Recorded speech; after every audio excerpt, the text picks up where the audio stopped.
Welcome everybody to the MiniMapCast. This is minimap.com.au's weekly games podcast, perhaps your favorite weekly games podcast. My name is Kerry Palmer. I'm joined by Jeremy Braditich, back in Victoria. Hello, yeah, I'm back. I've finally been able to view the inside walls of my new house again for what feels like the second time.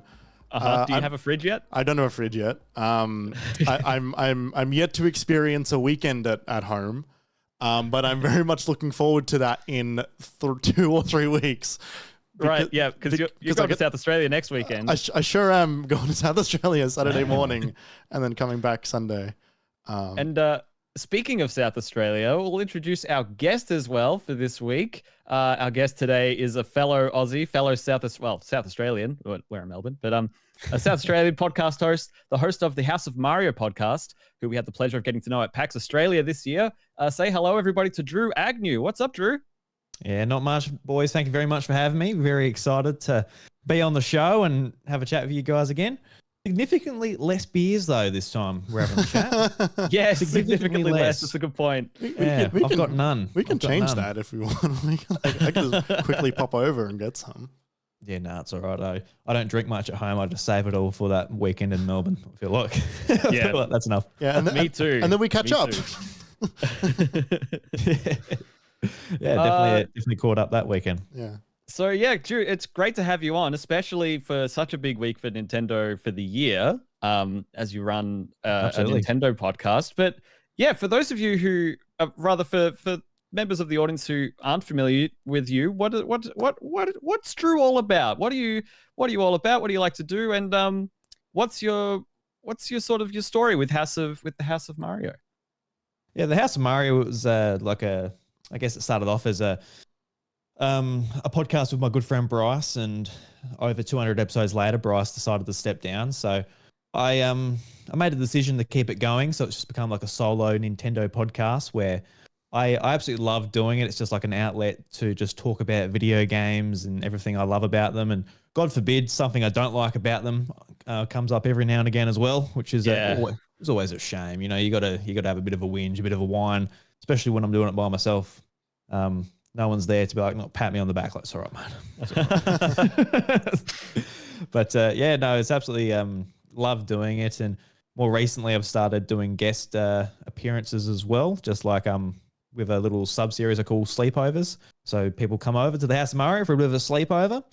And that's just a real chill, relaxed sort of, discussion between me and somebody else. And that's been great too. But it has been a massive week just for Nintendo with Mario Wonder. So I'm really looking forward to being able to talk about it with you guys. And absolutely, whenever I decide to record an episode of the House of Mario as well. But I think that's basically it. Awesome.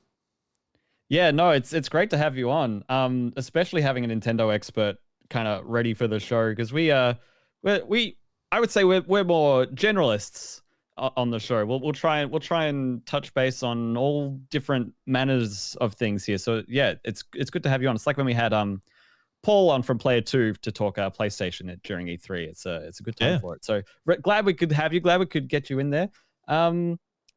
And how often does the House of Mario release? Is that a weekly kind of thing? Yeah, it is weekly. It's just balancing a little boy with family and a busy sort of work season for me at the moment. I'm a farmer / shearer this time of year, and trying to. Unfortunately, as you guys would know, the podcast is unfortunately the thing at the very bottom of that ladder when it comes to going to work to earn money and supporting a family, making sure that I'm a good dad and spending time and a good husband and all that type of thing. So I try to make it weekly. Yes, we know that we will have the occasional slip here and there. So we're very fortunate that we've got you today. We'll make sure we'll get into the show so we can get to that juicy Mario content. Let's get to the intro, and then we can get to what we've been playing for the week. So if you're not familiar, this is the MiniMapCast, minimap.com.au's weekly games podcast. The MiniMapCast goes live on all podcast platforms every Wednesday with 24 hours of early access given to all of our wonderful patrons. More on that in just a second. If you like what you're hearing, make sure to tell your friends and give the show a positive rating wherever you're listening to us. It makes a huge difference, and it only takes a couple of seconds. If you want to get notified every time a new episode is released, you can follow us on social media. We are the account for Minimap is at MiniMapAU on Twitter, Blue Sky, Instagram, TikTok, YouTube, and also Twitch, where we are live every Monday, 7:30 p.m. Australian Eastern Daylight Time for the live recording of the MiniMapCast. Like we are live right now, hanging out with chat. On Blue Sky, it's minimap at minimap.com.au. Is it not MiniMap AU? It's not yet. Cool. I'm working on it. I'm working on it. It'll change. I'm working on it. DNS settings are a bitch. Keep going. Yeah. So we're on Blue Sky and all the other things, and we hang out with chat when we're live on Twitch. That's what we do. We hang out with chat before, during, and after. If you've got a time on a Monday night, we'd love to see you there.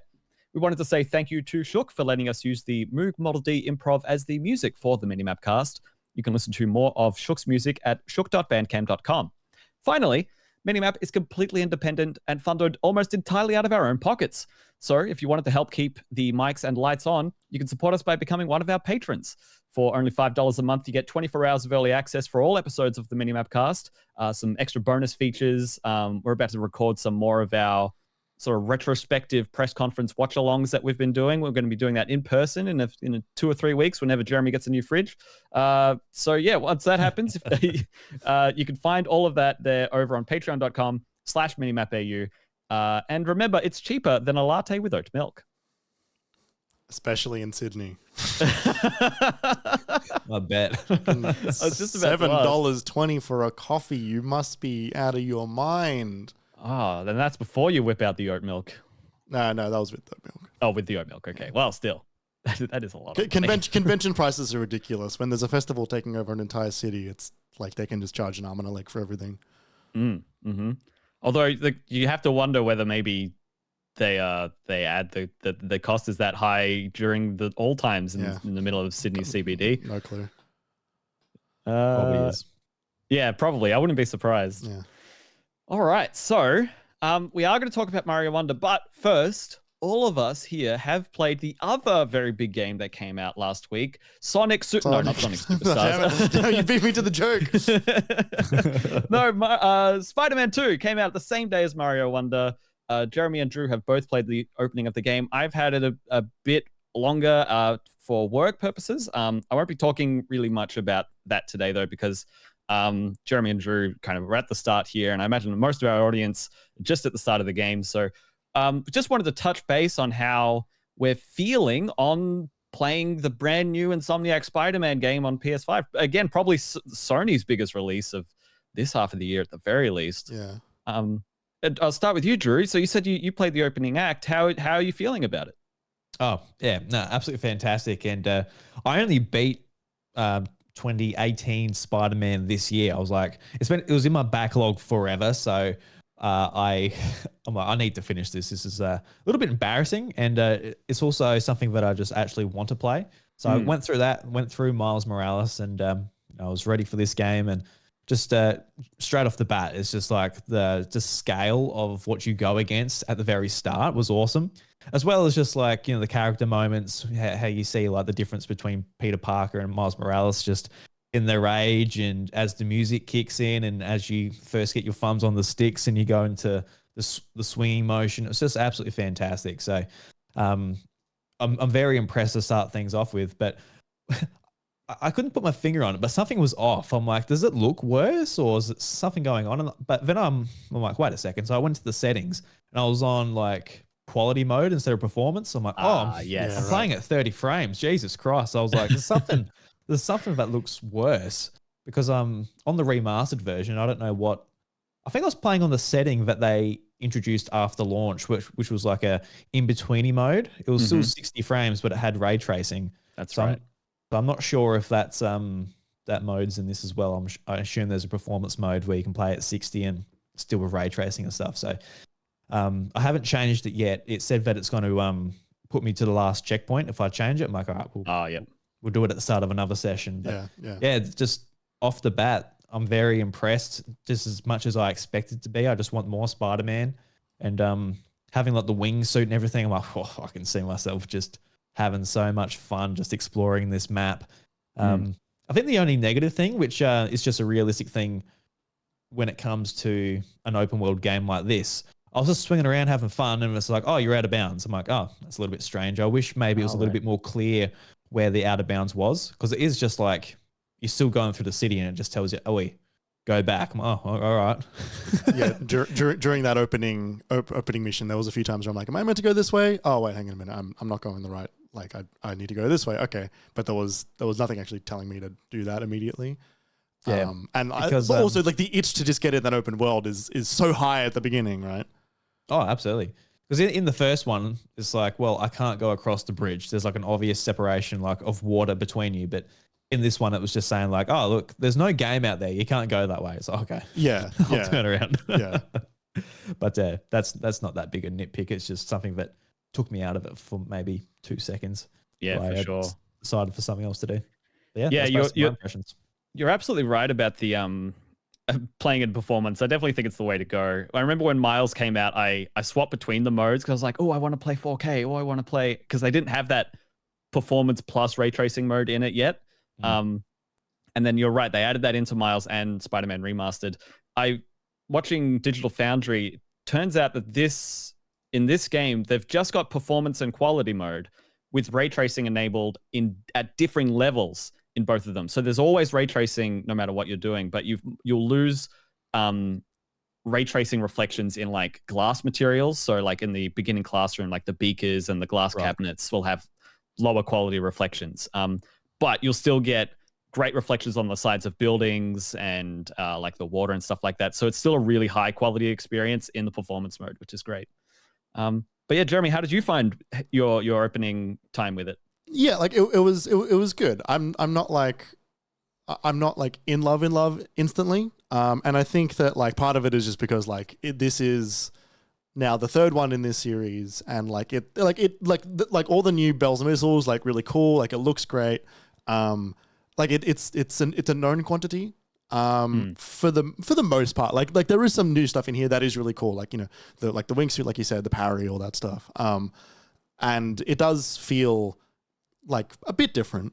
But like it sort of reminds me a little bit of like God of War Ragnarok, where it's like, yeah, like this is definitely a sequel to a game that was a hit, and you're not gonna go too far away and reinvent the wheel you've already reinvented, because that would be nuts. Like this makes sense. I don't immediately love the writing in it. I think some of it's a bit like part of it might be because like the bar for when Spider-Man came out was like, you know, like the Tobey Maguire movies for some, the Tom Holland movies for others, and maybe an Andrew Garfield movie for you. But now the bar for Spider-Man is Spider-Verse. Two Spider-Verse movies. And it is like, it's not that, and it's not going to be that, and it's like holding it to that bar is tough. But also like maybe I'll rewatch Spider-Verse again. Yeah, like it's a different thing, and that's fine. But like I am excited to play more. I'm excited to do a lot of the like cutesy side stuff, and and I will definitely ignore the side stuff that I don't want to do. But like there was some side stuff in there where I'm like, actually this is all right. Like I'm enjoying taking photos of New York and there being a bit of flavor about the city, because I always enjoy when Spider-Man like reaches into the city that like he is so like associated with and plays off of that. It's why I really love that aspect of the Raimi movies. So yeah, like I'm enjoying a lot of that stuff quite a lot. I'm excited to get to the Venom stuff as well. I think that'll be interesting. Yeah, for sure. As someone who's, I think I'm about 4/5 of the way through the game, if I had to estimate it. So not at the end, but I'm very far through. I've done a lot of the side stuff because I can't help myself.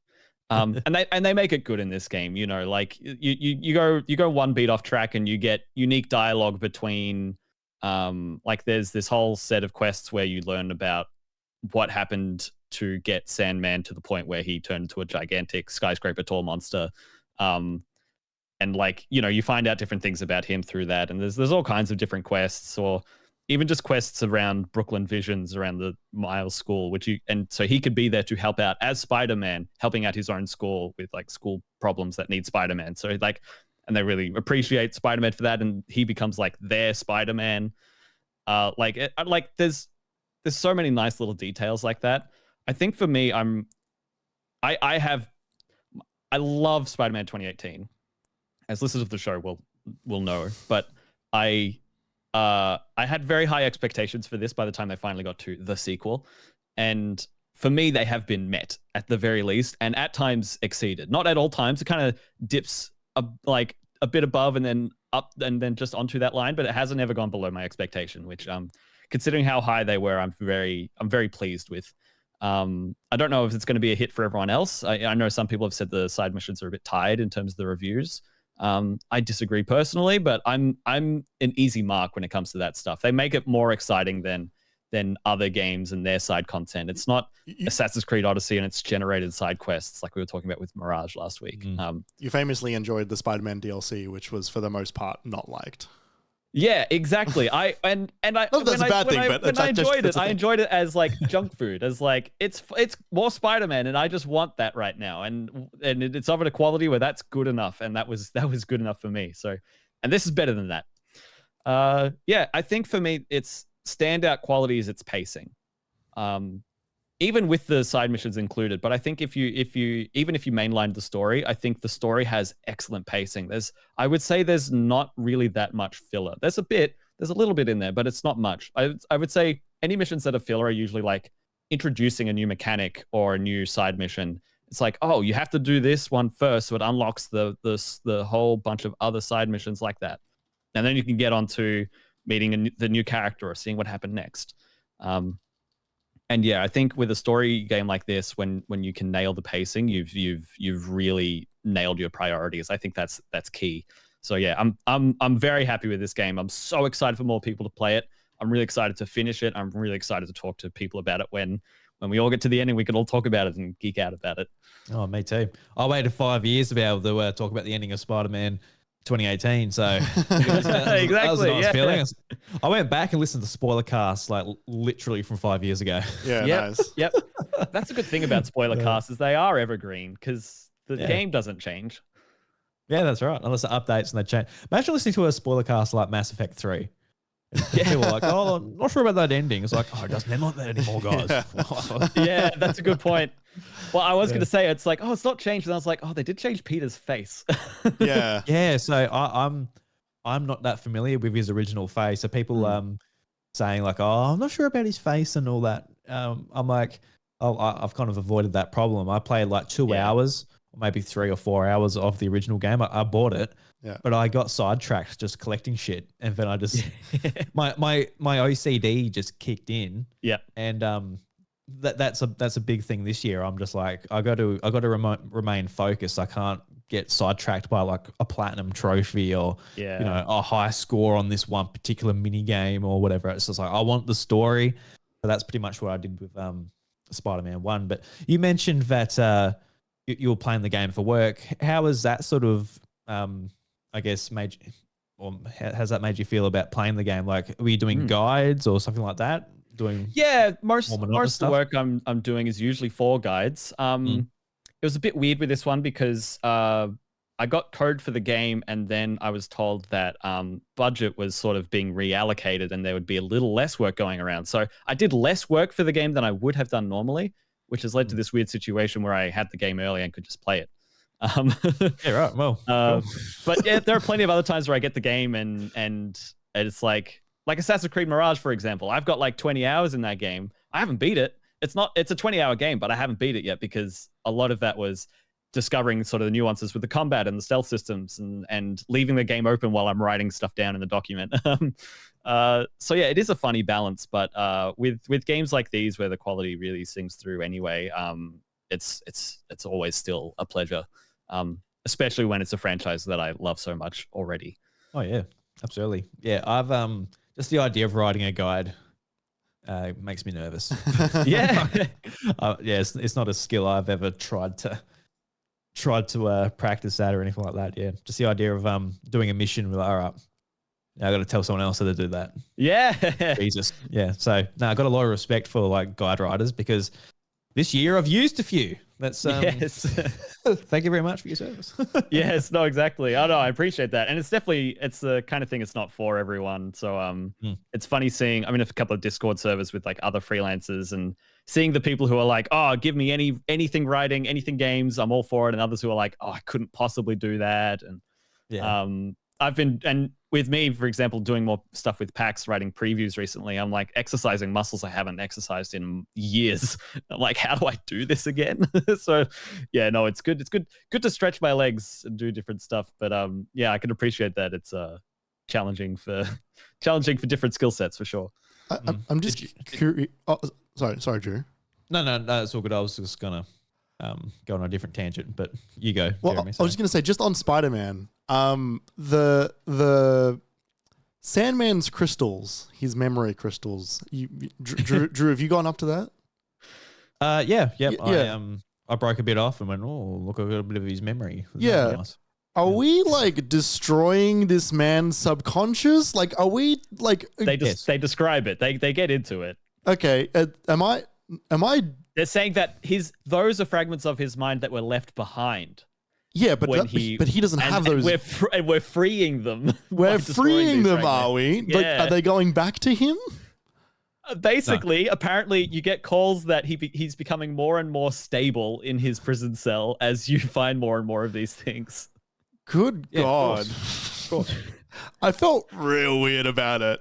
I was instantly going like, am I just slowly rewriting this man's brain by destroying the parts of it that he doesn't want to think in some weird fucked up like rehabilitation sort of way? Or like, is this just like, he's just going to not remember anything at all? Like it was very, very strange, I found. It is that funny sort of parallel between like, this is one of the most AAA games we've ever seen, you know, Sony first party, just like the cinematics, the finishes, like everything about it. And then there's like the superhero aspect where it's like, what? Yeah. I never thought about it that deeply. I'm just like, oh, I guess I'm collecting crystals as a side quest in this game. Like,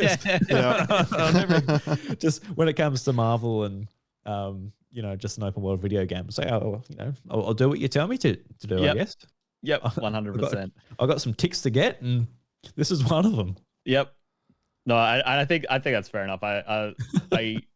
I agree that didn't really make sense. When it started speaking to me, I remember Sam was talking to me while I was doing that the first time, and it's talking, but also like the shattering sound happened through the controller speaker, and I'm like, am I listening to the controller? No, it's just really faint in game. I didn't have subtitles on, and Sam was saying something, and I'm like, wait, what just happened? Yeah. But yeah, no, it barely makes sense when you get further into it. Oh well, that's fine. But yeah, so that's Spider-Man for now. Like I said, very much looking forward to getting further into that. But let's get into the game that all of us, I think, spent a bit more time with this weekend, which is Super Mario Brothers Wonder, the first 2D Mario game in 11 or 12 years, the first new 2D Mario game, but not a new 2D Mario game. No, it's not new Super Mario Brothers, but it is a new Super Mario Brothers game. Exactly, Drew gets it. It's not new Super Mario Brothers Wonder, which would be worse. That's right. That would be very strange. That would make it feel like old Super Mario Brothers. Yeah. No, so that's what we've all played this week. I got to play it this weekend. 2 or 3 hours with my mum, actually, which is really good. She saw our PAX coverage and was like, oh, this looks fun. I'd love to try that. So I got to play for the first time with my mum, and we haven't really played games together that much ever. So that was really fun. Oh, wow. And then when I came home, I caught up to that in a separate save, so we can go back to that later, and then went a little bit further ahead. But how about you both? How much did you play? Drew, how did you go this weekend with it? I finished the game and I'm coming up to 100% completion. So whoa, a fair bit. And how long did that take you roundabout? I've got no idea. The Switch won't tell me until it'll tell you in 2 weeks. Days. It's a little bit tricky too because I was playing the Sunday. It was just me and my son, and you know, I was giving him the controller. He was just pressing the menu button, going to the home screen, actually not playing the game. But there was taking a million screenshots. Yes. I don't know how they find the menu button and the screenshot button, but they do it on all the controllers too. It's the PlayStation controller, the Pro controller, everything. But yeah, so there was some time just in the menus and that paused while I was doing things. So I've got no idea how much I was actually playing the game, but I'll probably say like just to finish the game probably took me like 6 hours or 7 hours or something. Okay, cool. So yeah, just like a general go through, just see if I can get everything on the first go. If I don't, I'll get it in the second go that I'm doing at the moment. But cool. So you weren't lingering in any one area too much? No, not too much. Just exploring enough and moving on. Yep. Yeah, nice. How about you, Jeremy? I'm like I'm getting close to the end of the second world. So like there's like the opening little chunk, and then you sort of get into the open world a bit, and then you get into like the cloud world or whatever it is. I'm towards the end of that. Probably about like 2.5 hours, 3 hours. I don't know. I've been like some levels I'm like spending a lot of time in. I'm like, this is like I'm gonna really, really learn this level. And sometimes like I'm just like, I don't know what I'm meant to do here. Like I'm like figuring out some of those puzzle levels, and I'm like, oh, I feel like an idiot. And then eventually I'm like, oh, I was an idiot. It's actually really simple. But still really fun to be dumb in that game, as it turns out. Yeah, for sure. They made another fucking banger. It's fucking good. It's so good. It is good, isn't it? Oh. And for me, enjoying it, I guested on the Nintendvania podcast with Josh yesterday, which Drew, I know you and Josh have a bit of back and forth too. I also met at PAX, and we were talking about a bit about this yesterday. But yeah, it's just there's so much joy in the game. Like it just is really fun. But in a way, as someone who's never finished a 2D Mario game and has never really clicked with one because it was too hard when I was younger and I never bothered with the new ones, like it's so much fun here. I've only been in that first world because, I replayed that first couple of hours, but then when I played it by myself, I was really thorough. And there's actually a lot of levels in that first world. If you go off to the side, there's like 3 more up there and 2 more down there and another 3 up there. And it's kind of amazing how much they'll give you if you go and find it. But yeah, Drew, overall, what's your impression of the game? I mean, having completed it, you mustn't hate it. Yeah, it's like, nah, boys, I don't know if this is it. No, it's interesting because like the history of 2D Mario, obviously on the Super Nintendo and the original NES, it's just got one of the series is one of the most iconic just in gaming, just from Mario Brothers 3 to Mario World. Just the differences between those games and the advancements Mario World brought to the series was just huge. Mm-hmm. And then moving into Nintendo 64, we just didn't see 2D Mario, and the industry sort of moved away from 2D. 2D was looked at as like old technology. Nobody wants it anymore. And then on the DS with New Super Mario Brothers, they're bringing it back, and they brought those mechanics back to 2D. And it was super exciting. I was only a kid at the time, loved Mario World, loved all the Mario games. And to be able to play that on DS was awesome. But the problem with those is that they just kept on making those games again and again and again. Yeah. With Super Mario Brothers, or was it New Super Mario Brothers Wii? It added multiplayer, but it was like you put them next to each other, they look very similar, and then they just continued on for another 2 iterations. So we just have these games with a very similar color palette, just all the worlds are the same theme, and it becomes very boring. And over the years, it's just become kind of sterile, which is just the antithesis of, well, just the complete opposite, of what Mario is. Yeah. It should never feel stale. It should never feel boring, and that is what that's what Super Mario Brothers Wonder is finally bringing to the table for the 2D series, because with Mario Odyssey, Mario Galaxy, 3D Land, 3D World, they've just been going up and up as the time goes on, but we haven't had that with 2D. But we can finally say now that like there is an awesome 2D Mario game you can compare to Mario World, or even New Super Mario Brothers DS or Wii, which I do believe those games are awesome as well, especially when they came out. But it's nice just to have a Mario game that is just full of life, just every little bit of animation is just so carefully thought about. The level design is fantastic. Every level brings something different with the Wonder Seed and all of the different badges you can claim. And, the game, it's not too hard, but as you're going through each level, it is very much just exploring every little nook and cranny, interacting with everything to see if a secret pops out. And it's something that I've just thoroughly enjoyed. Just, not having to worry about the timer, not having to worry about people bumping into you or whatever if you're playing 2-player. Yeah. It's just about exploring the world and seeing what happens if you can find that Wonder Seed, if you can find those flower coins. And it's been just absolutely joy to play through. Because when the reviews came out, there's a lot of 10 out of 10s. And I was like, I was very much just like, this is going to have to be an amazing, amazing return to form for 2D Mario to be that 10 out of 10. I don't, personally for me, I wouldn't rate it 10 out of 10. I'll probably give it a 9, for example. I think there's a couple of things in there that they can improve on as far as, making it that quality to, personally for me, be a 10 out of 10. The biggest one being the boss battles. They are just like a copy and paste, just again and again, just being a little bit different throughout the course of the game with Bowser Jr. But apart from that, it's just it's been a great game. So I can't wait to get back to it and hopefully 100% it. There's a particular world in there which is designed to be very hard. So don't know. It might take me a night or two, or it might take me 2 weeks. I don't know. I don't know how long it's going to take me. But yeah, I'm just stoked about it. And it's awesome as well, Kerry, because you saying that this is like your first 2D Mario that you'll probably play through. I was when you said you're playing with your mum, I'm like, oh, she must have played with you when you were younger or something. But that obviously like wasn't the case. Like what drew her to the game to be able to, to want to play with you? Yeah, it's a good question. I think based on because she said that after seeing the TikTok we made. So like 2 minutes of interspersed footage and our preview from our time at PAX.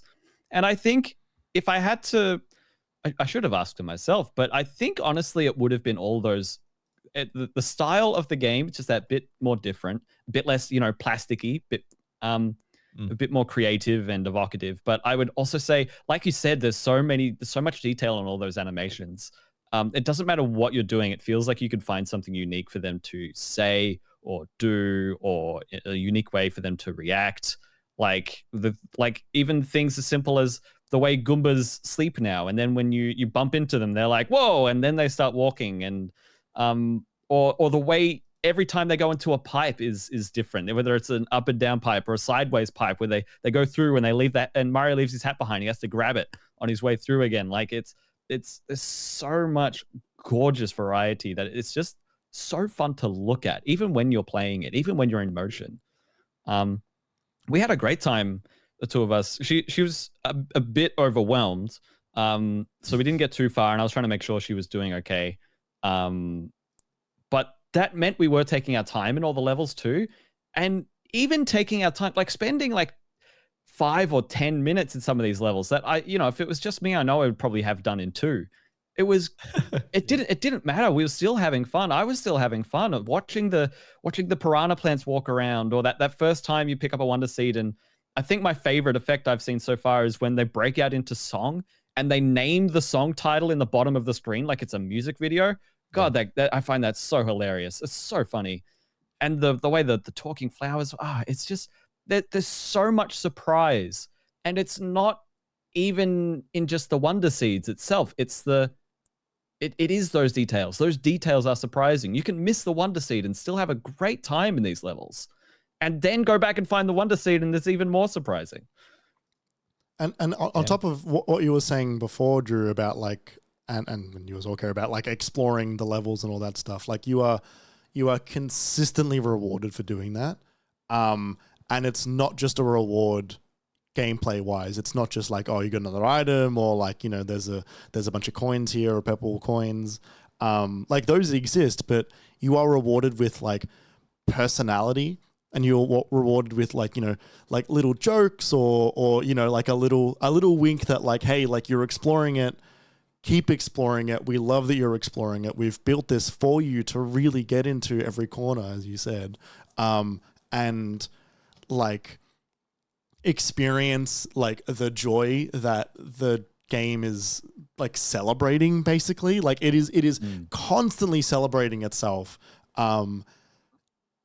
Because I think like because they know that like the 2D series has sort of been put on the back burner perhaps in regards to like its place in the Nintendo like pantheon, and them bringing this out, even like also like the timing of them bringing it out. You know, we're getting close to the end of the Switch. We're getting close to the beginning of the next one. Them capping off this console, which has been a return to form for a lot of its big franchises. With like, hey, like we're going to bring out the best 2D Mario that you've played in like 2 decades, is so cool and so deliberate, and such just like a celebration of like, hey baby, this is fucking video games. This is like the most fucking video game I've played in forever, and it loves it. And so I love it. It's so good. Yeah, 100%. Yeah, no, definitely. Like, just, I think there's nothing more joyful than Mario when it comes to video games. Like, there's so many publishers in that do awesome jobs at, you know, what they're good at and everything. And I love so many developers in this industry. But when it comes to just like the pure joy of playing it and interacting with it, there's honestly nothing better than Mario. I think they do it so well, and they make it look so easy. I think a lot of people dismiss 2D games or 2D platforms especially, but what this game achieves just through like a simple genre is just astounding.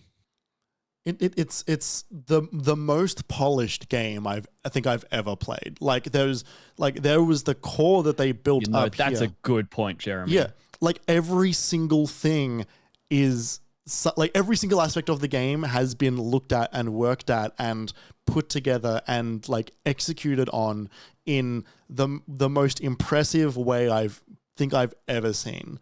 Like every little animation, every touch, the UI, the style of the UI, that like, you know, the silhouette of the elephant that shows up behind you when you transition into the elephant, when you get the seed thing, even just the little like the reverse spotlight that zooms in on wherever you're traveling in a warp pipe, and every single thing has got so much love and care in it that you sort of only really get in a Mario game. Like even in Nintendo's other massive games, like, you know, the like Metroid Prime series, the like Tears of the Kingdom, Breath of the Wild, all of their games, like I'm not including Pokemon in this. Like they put a lot of care into almost every single aspect of it.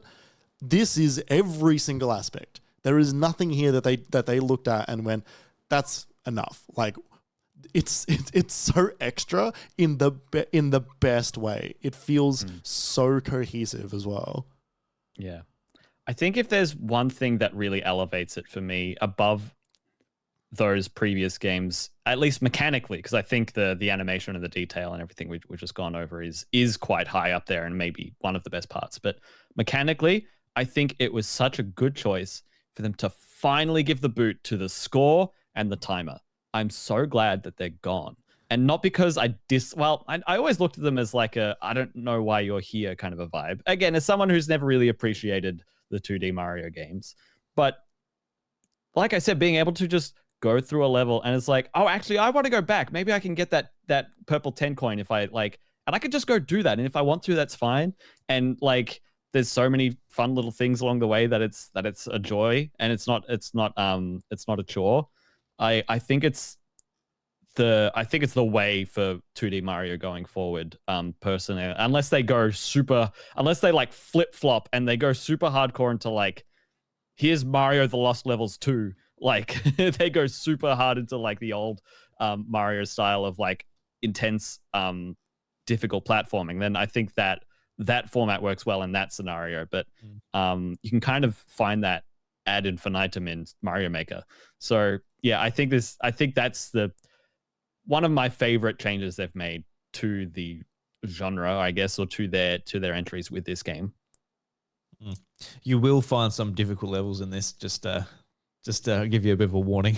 Yeah. There's one that I lost like 50 lives on. I'm like, Jesus Christ. Yeah, I've seen when people will it end? talking about a music synchronization level where you got to jump at the right time with blocks that like turn on and off or something like that. Yeah, that'll be the one. Yeah, okay. I've just seen people lamenting about that this weekend. Yeah, so I I'm was in all one of for a those challenge. today. I'm all for a challenging level. Like I love Celeste, for example, but I would much prefer to engage with it in the format of this game than in the previous entries, personally. Now I have a question for you both. Have either of you connected to the online features? Yes. This was a big surprise for me, actually, just how well this works. Because the first night I just played normally offline.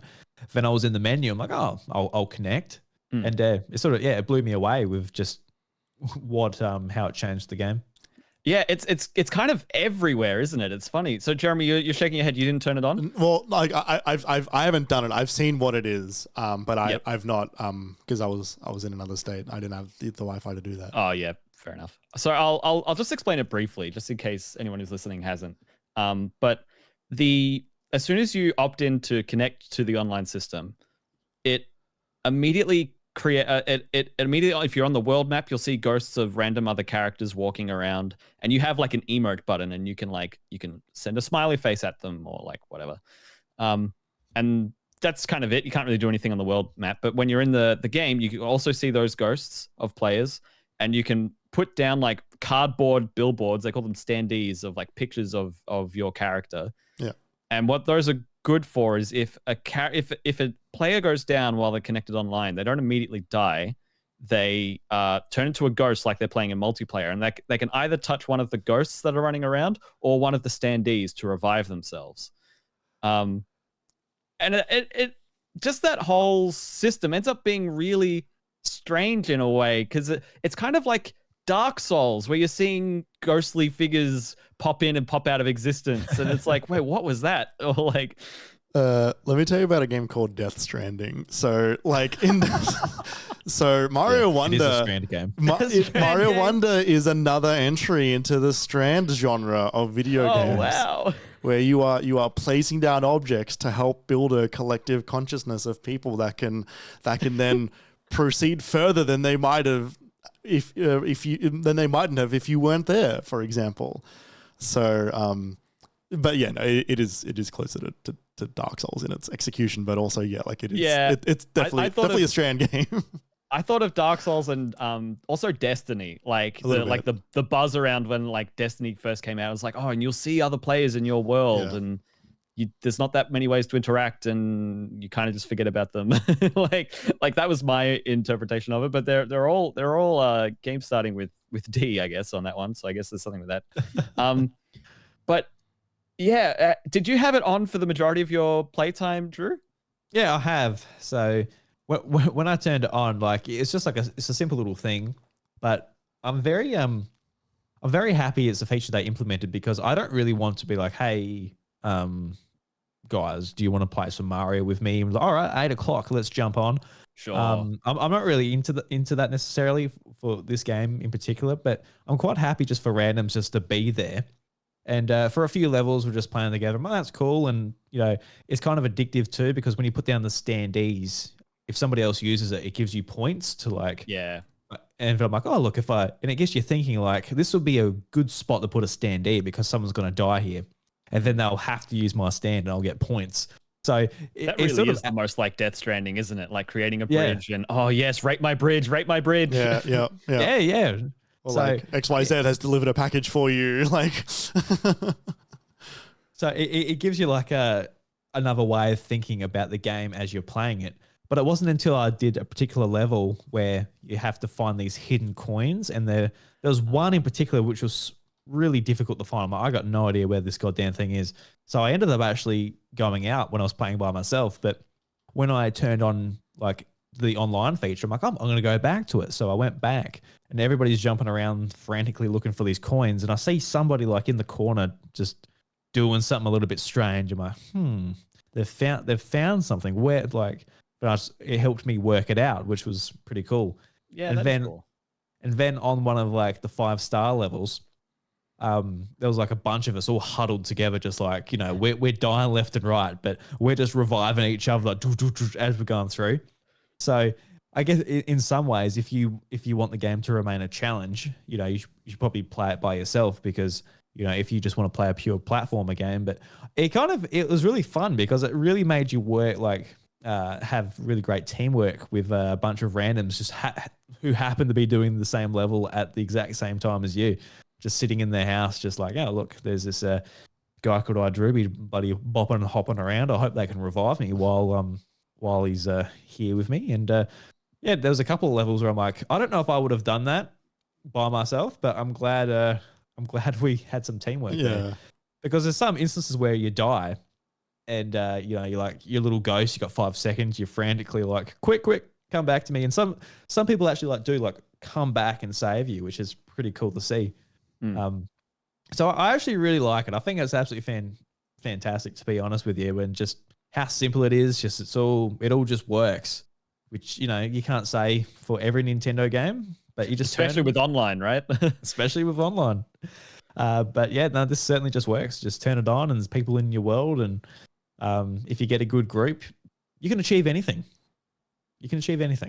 Yeah, nice. I did turn it on that when I was going through that second time.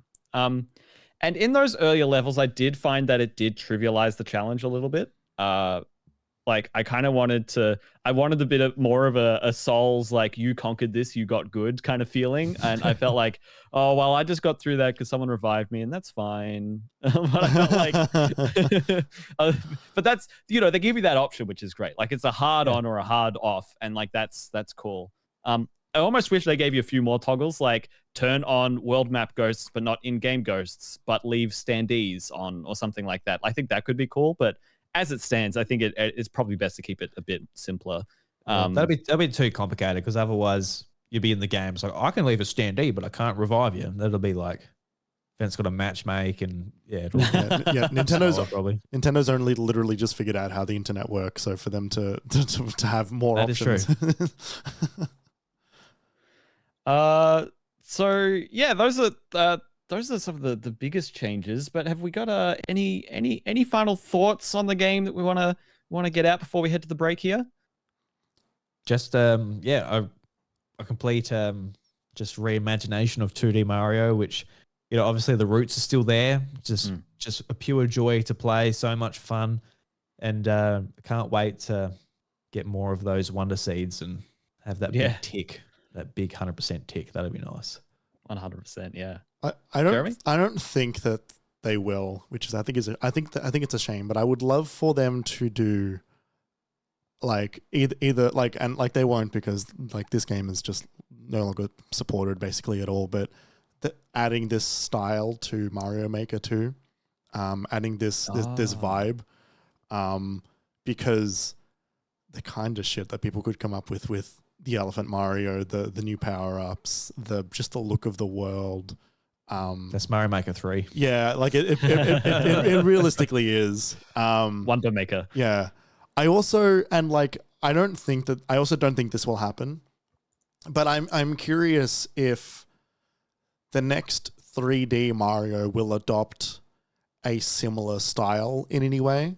The 2D Mario, the new Super Mario Brothers style, it got a bit stale, kind of quick, and 3D sort of took that and then like tuned it to sort of be a little bit more stylized as they went on post the new Super Mario Brothers style.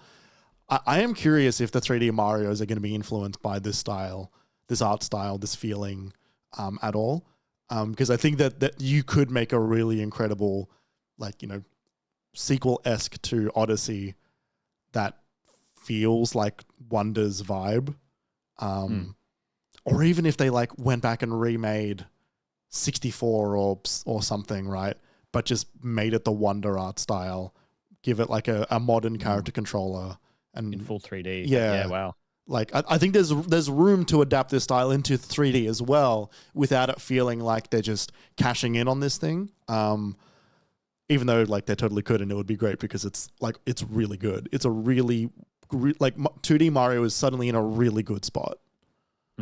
So I think that level of detail that we've found in this game would be harder to execute on as faithfully in a 3D setting, because it's harder to like hide things just behind a little certain thing, and like you have that camera control, and so it's harder to like obfuscate things and then reveal things and stuff like that. So I wonder if that, I mean, I would love to see it. I wonder if it would just take a long time. it would take a while. Maybe something the size of like Bowser's Fury could be like a little bit more palatable for them to like, if they made another like mini 3D episode and just sort of went like, what else can we do with this? That could be something that I would be very interested in. Yeah. It's funny. Oh, sorry. Go, Drew. I hope that they just don't repeat the look or the feel of this game again, to be honest with you. I don't want a repeat of New Super Mario Brothers where it is just like, all right, we made another one. Like I want the next 2D or 3D game to have their own unique sort of personality and characteristics. So I hope they just come up with something else, because that's what they're best at, and people, it's true. That's what they want from Nintendo, I think. Yeah, for sure. And I think that old style is, honestly, it is handled fairly well. Not entirely, but like a good solid amount by Mario Maker. It's funny you mentioning that, Jeremy. When I was talking on Nintendvania yesterday, Josh brought up the Ask the Developer blog that they've put out, which is a bunch of interviews with a number of senior developers who worked on the game. And they mentioned how they were seeing the feedback for Mario Maker 2, and some of the lines where people said, we don't ever need a new Mario game because like Mario Maker 2 is so good, and how that realistically did impact some of their decision making with this game. How they were like, here's everything that you can't have in a Mario Maker game. Here's everything that you won't find previously in the series, which I think is great. Like because they didn't do it in like a punitive way or a petty way. It was like, what else could we do? They did it in their Nintendo way, which I think is excellent. Yeah, they did it in their like. Suddenly, almost everything in this game feels like it's been a part of the Mario canon for such a long time, even though it is brand new. Like, it reminds you of the same way that like Isabelle from Animal Crossing feels like a character that's been a part of Nintendo for ages and ages and ages, when she's still relatively new. But she just feels like that. She feels that like classic Nintendo vibe of a character.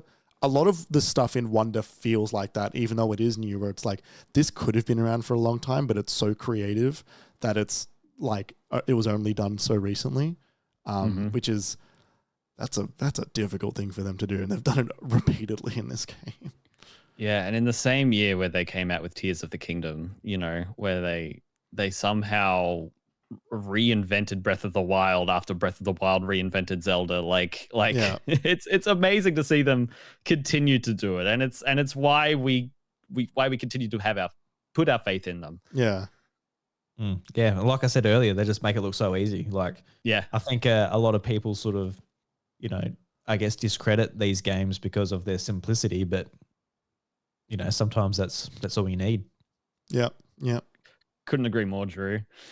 All right, so we'll leave Mario there. I'm so excited to get back to it later this week. Let us know if you're playing. And like I said, I can't wait to get back. So we are going to go on a quick break right now, and when we come back, we're going to talk all things South by Southwest Sydney. We've had Jeremy there for the last week, so stick around, and we'll be right back.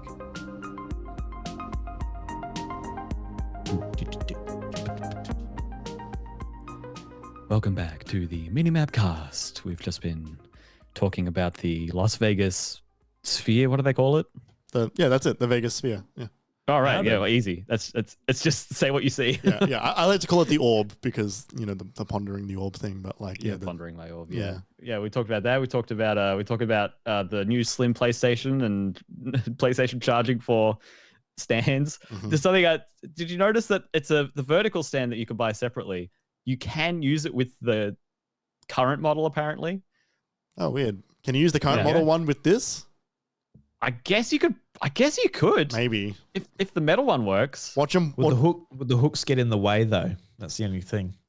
Yeah. Have they added a notch so you can't? Like, they've just added a thing so you just can't do it? Up. Yeah. That would be so messed up. but not surprising for PlayStation. But anyway, this isn't a PlayStation week. They'll have their time.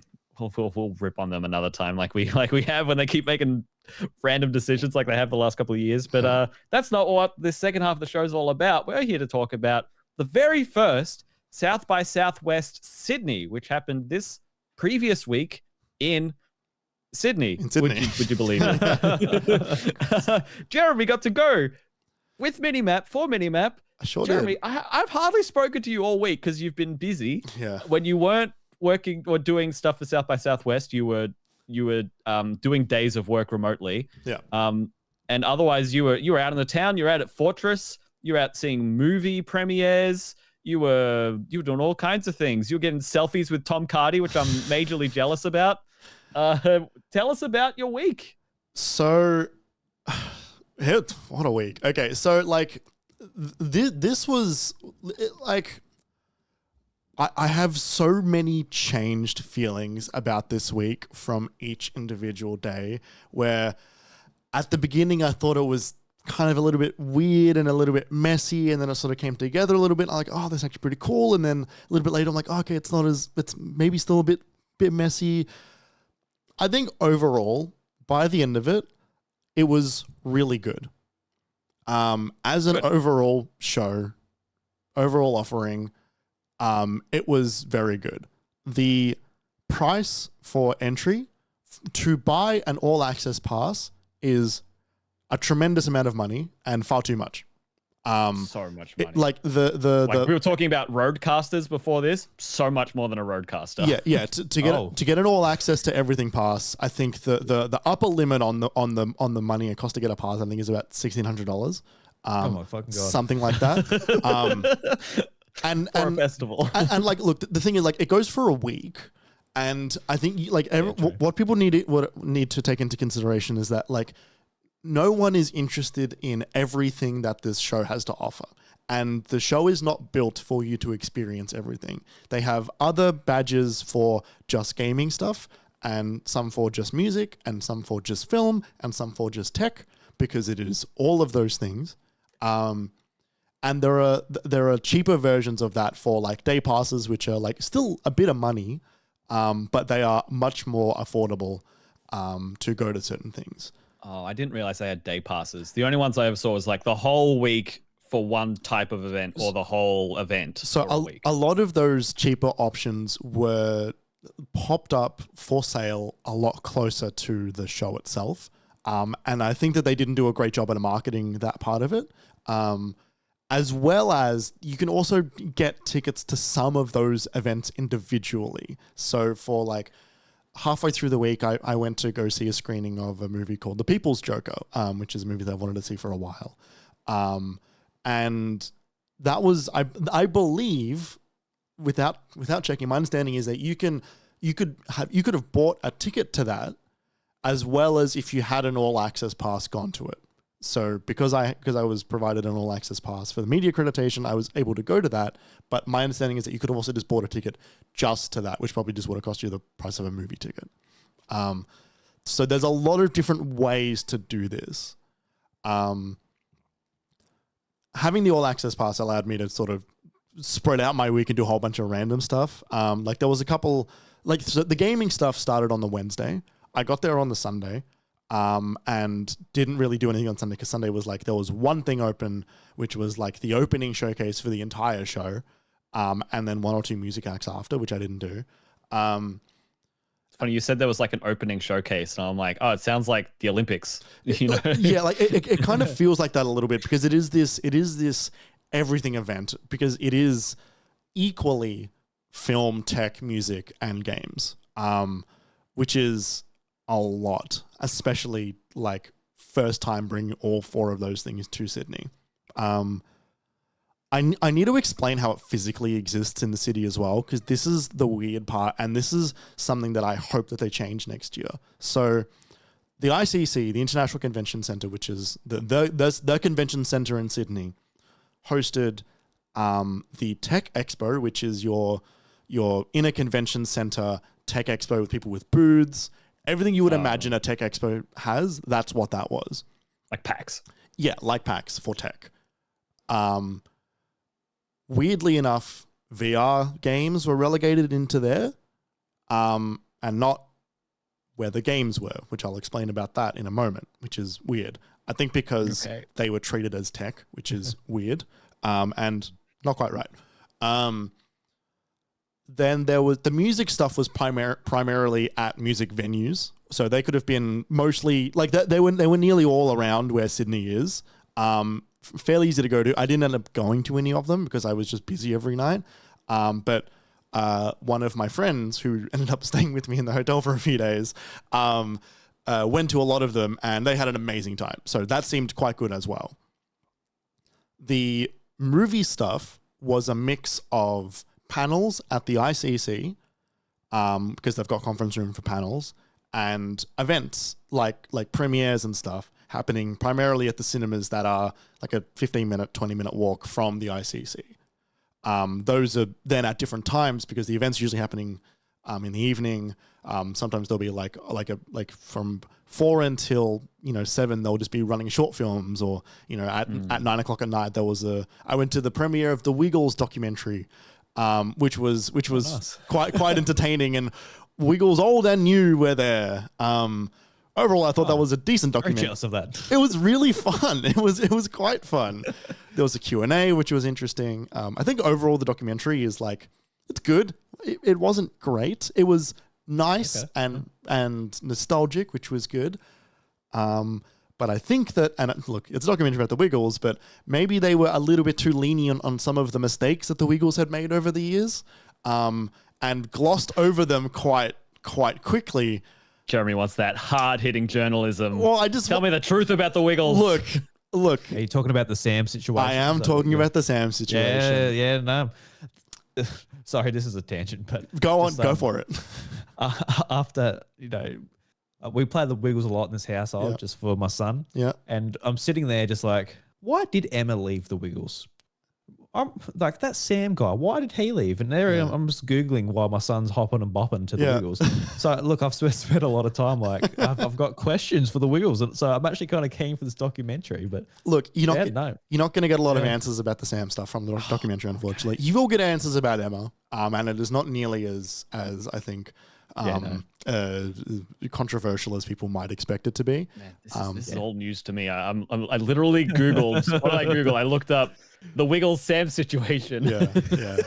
I believe that documentary comes out tomorrow on Prime or whatever. But the Sam stuff they gloss over real quick, and he was. I bet they do. He was also the only Wiggle that who was on the red carpet and yet not a part of the Q&A. And also did not spend a lot of time on the red carpet.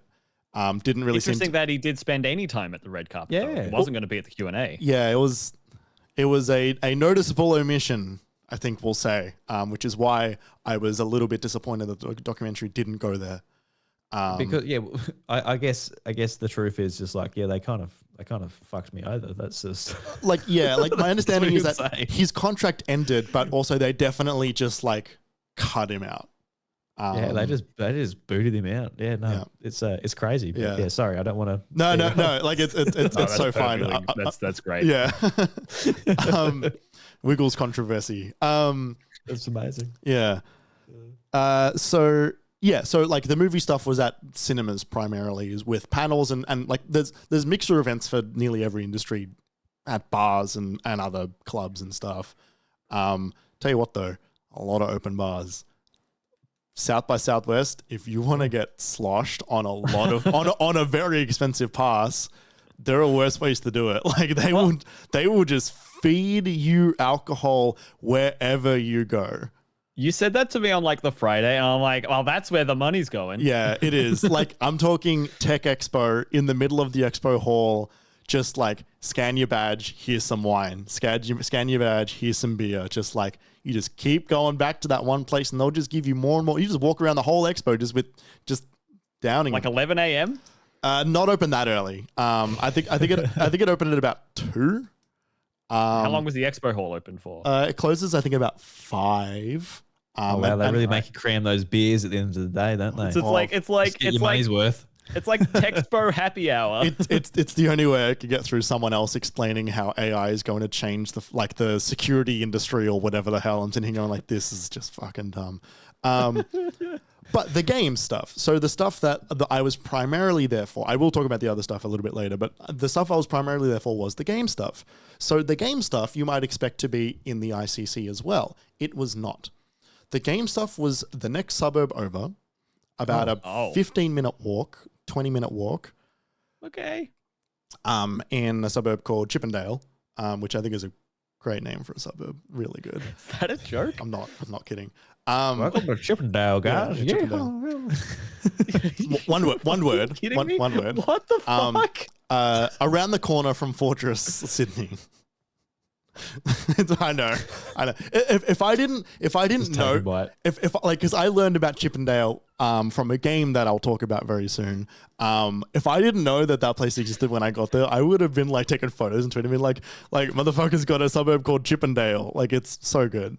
Was it Chippendale Rescue Rangers? No. For the SNES? No. Yes.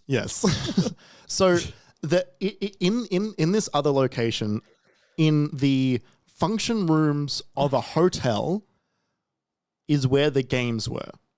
Oh. Not near the ICC. And just a hotel, right? So there's not really like a mingling concourse. You're just going from room to room. No. So it was in the function room. So it was a large space. And there was also like a concourse where they had mixes every day, for the games industry every morning, and some evenings, and also right around Fortress where nearly all of the night events were at. 4 games. 4 games. There was another location for games as well around the corner from there near Central Station called the Eddy or the Edie. I'm not sure how you say it.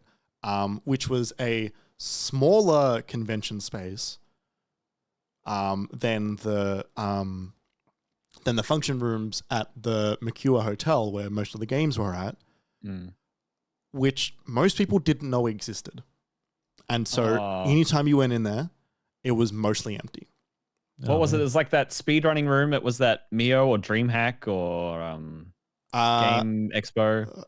I don't remember. But there was that one room where you found it. It was like, oh, this is a cool space. Why does no one know about this? Yeah, kinda, except it wasn't a great space. You kind of had to you walk in and then they're like, hey, and they're like, do you want one of those like -196 lemon drinks? I'm like, it's like 8 a.m. Like, no. And then they're like, all right, no worries. Like, it wasn't 8 a.m. It was later, but like no worries. And so I walk in and there's like a bunch of, so this is the weird thing about the game stuff at South by Southwest. There were a lot of games that were listed on their website. Something like 100 or so games were going to be there shown at South by Southwest. That is true and not true at the same time, because each of those games were brought into a group, and there were 4 different groups, group A, B, C, and D, and each day... It's already too complicated. Yeah, and each day, a different group would take over those rooms. Right. Sometimes there would be 2 groups a day if there was no events on in the night, and so there'd be a group from 10 a.m. until 4 p.m., and then 5 p.m. until 9 p.m. And I think all the games got to go at least twice, maybe 3 times. Now, my understanding is, I spoke to a couple people, that was not communicated directly to the people that were there. So everyone went there expecting PAX-style booths. You have a booth, you have a place, you're going to be there. You're going to have people there, people on the booth. They also were... And it's set up for like 3 or 4 days. Yeah, and my understanding is that they also... That they were reaching out to games and developers who were definitely not going to be able to make it there and said, don't worry, we'll put someone there so people can just run the game. And they'll... Like you won't be there to field questions, but we'll have like our volunteers there running your game to be a part of the festival itself. There was quite a few of them. So that was weird and not quite communicated across to everybody was my understanding, or at least some of that got missed with some people because they were getting people in like really quick, and some of them were just like, just send me a build and we'll have a laptop there running your game. They had standardized laptops there, and so some of the games didn't run amazingly well on them. Most of them were fine, but there were a couple noticeable moments where like this is crashing on this laptop, but the developer is like, yeah, like it runs fine at home. And I'm like, and they were like, look, it's in development. I'm like, it's in development, it's fine, I don't care. But like, they were like, yeah, the game crashes every hour, and I just have to restart it, because this laptop was not what I'm building my game on currently. Yeah. What makes this worse that this was so far away from seemingly the rest of South by Southwest, where people were primarily at during the day, because the music stuff doesn't really happen during the day, and the movie stuff during the day was happening at the ICC while in the evening was happening at cinemas, was that the tech stuff was happening at the ICC, where there was also all of these branded houses is what they were calling. It's just brand activation stuff. It's like, go to the Channel 7 house and drink a bunch of beer, or go to the Snapchat house and drink a bunch of beer, or go to the Amazon house and drink a bunch of beer. All of that stuff was happening around. Yeah. All that stuff was happening around the ICC, and all the gaming stuff felt like it was weirdly relegated all the way over to where Fortress is, which is very strange. And so what makes that worse is that there were panels from the games industry happening at the ICC, which you had to walk 20 minutes forward, go see the panel, walk 20 minutes back to keep playing the games. That included people who were showing off games. They suddenly had to plan ahead and plan back to make sure that there was someone on their booth. Like book Ubers and... Yeah, and like it was confusing, and next year I hope they don't do that. I really hope they don't do that. I'm not sure if they had any, maybe there was something to do with Fortress and there was some commercial deal, or maybe there was because the ICC is huge. There was space for them to be there. Maybe it was it was too much money. I doubt it, considering that my understanding is that they've got a 5-year deal with like Tourism Sydney or something, and they're going to be there for 5 years. That's my understanding. Don't quote me on that. Provided it goes well, is what I've heard, and my understanding is that they've already made their money back from the first one.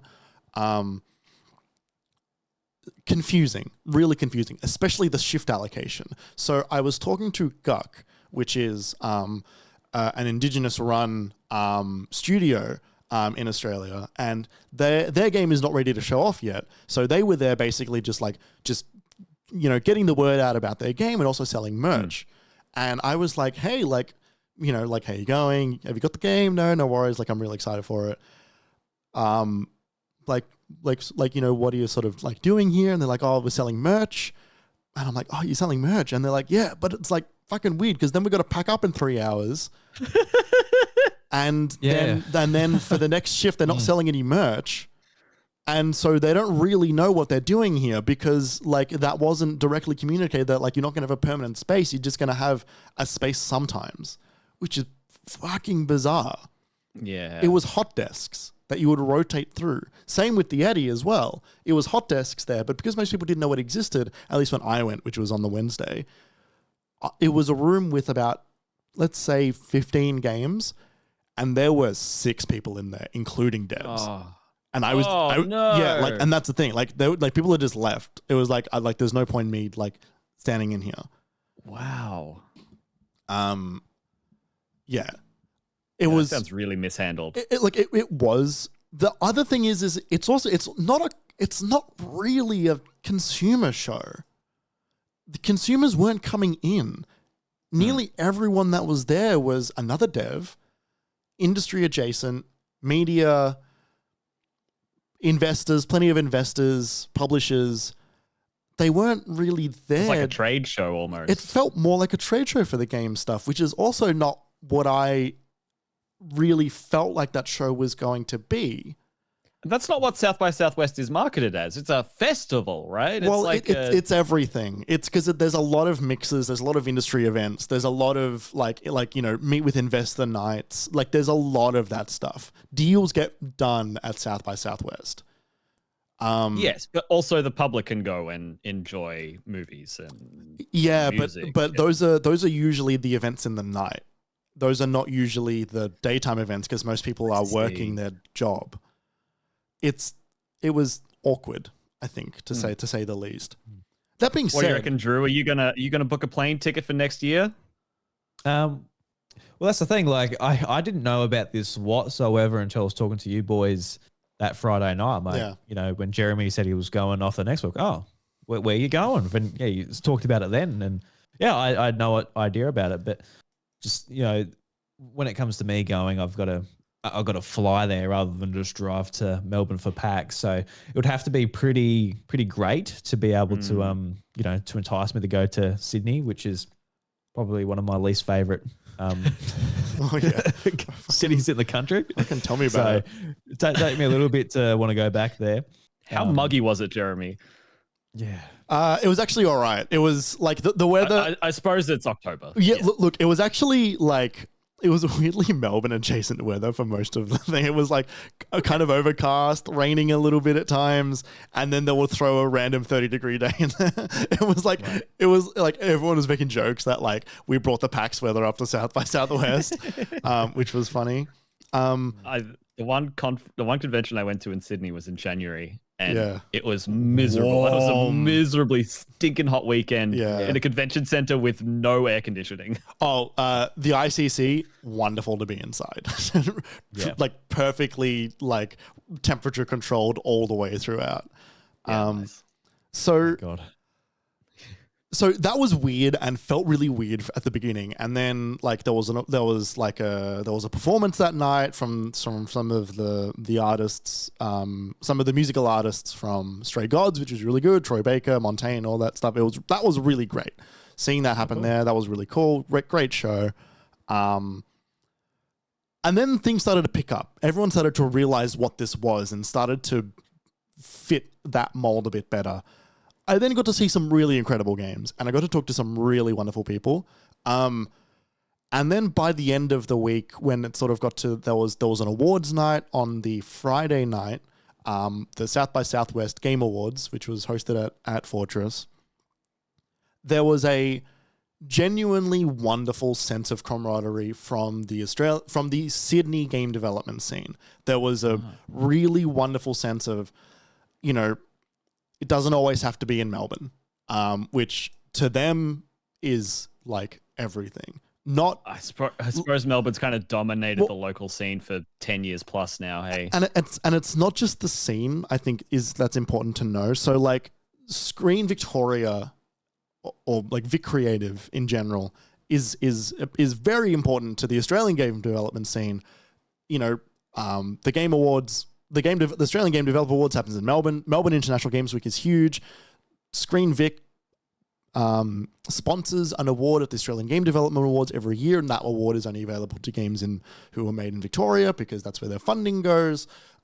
Games that get made in Victoria that then show off at PAX have a big banner at the top that says like "Made in Victoria" because again, Screen Victoria is helping sponsor that week. There's a lot of like Victoria-centric stuff that's happening there. And, you know, like putting Melbourne-Sydney rivalry aside, there is an unfortunate feeling from studios that are not in Melbourne that they are like maybe not secondary, but at least othered by that. They don't get the same opportunity that Melbourne devs innately get by being in this place that happens to get that funding. Yeah, that happens to get that funding, and also just happens to get, you know, just like other massive studios are there. You know, like League of Geeks is main office is in Melbourne. The Arcade used to be in Melbourne. Hipster Whale. You know, like there's a lot of tremendous talent in Melbourne, and it is definitely centered around Melbourne a lot of the time. So for them to come around and say like, hey, like we're gonna celebrate like a bunch of really great Sydney games that are here. It wasn't exclusively Sydney games, but there was a really great sense of community there, which was really great to see. And I think that they should celebrate that more.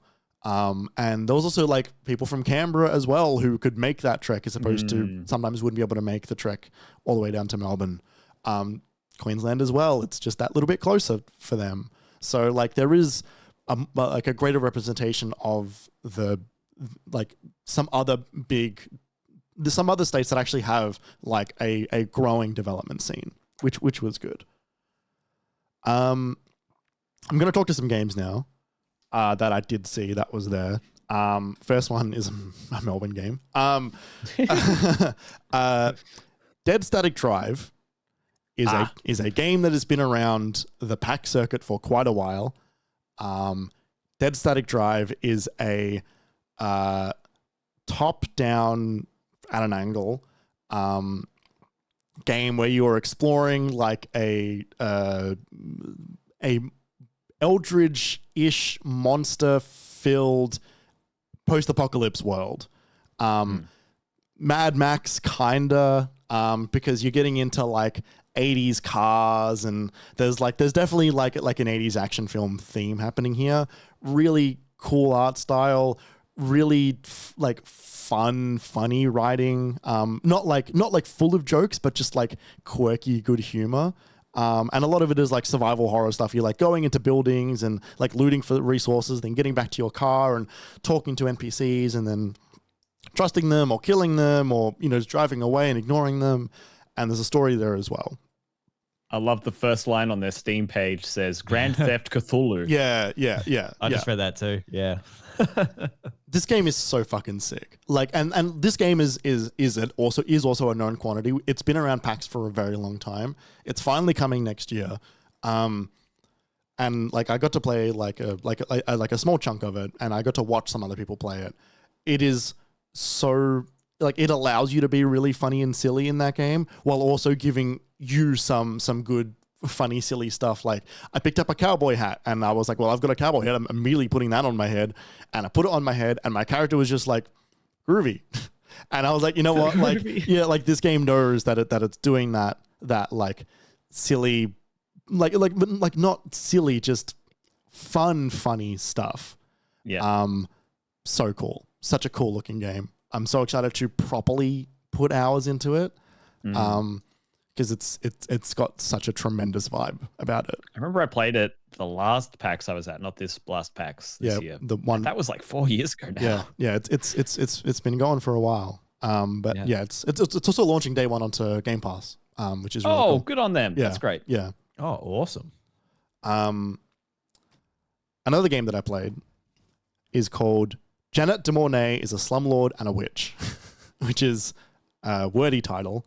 It is from Fuzzy Ghost, which are the developers of another wordy title game called Queer Man Peering into a Rockball.jpg.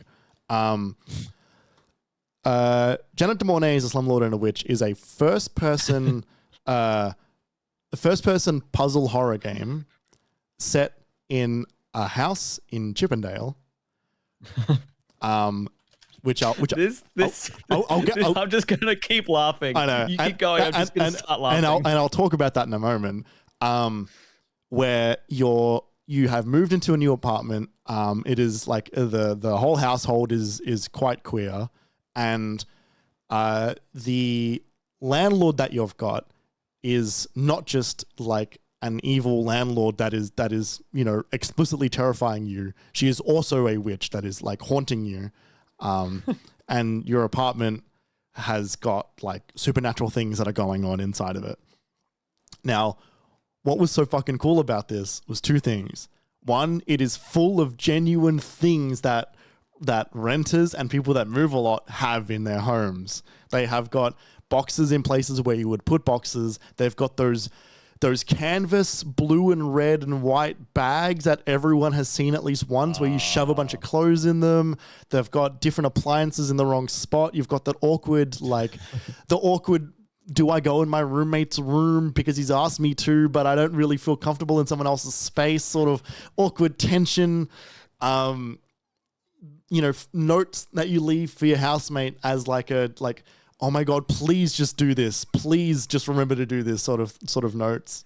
Now, Jeremy, as someone who just moved out of share housing for the first time in years, I would assume that you would want nothing to do with this game. I've never felt so seen. I've never felt so explicitly validated. And on top of that, it is based on the developer's previous house.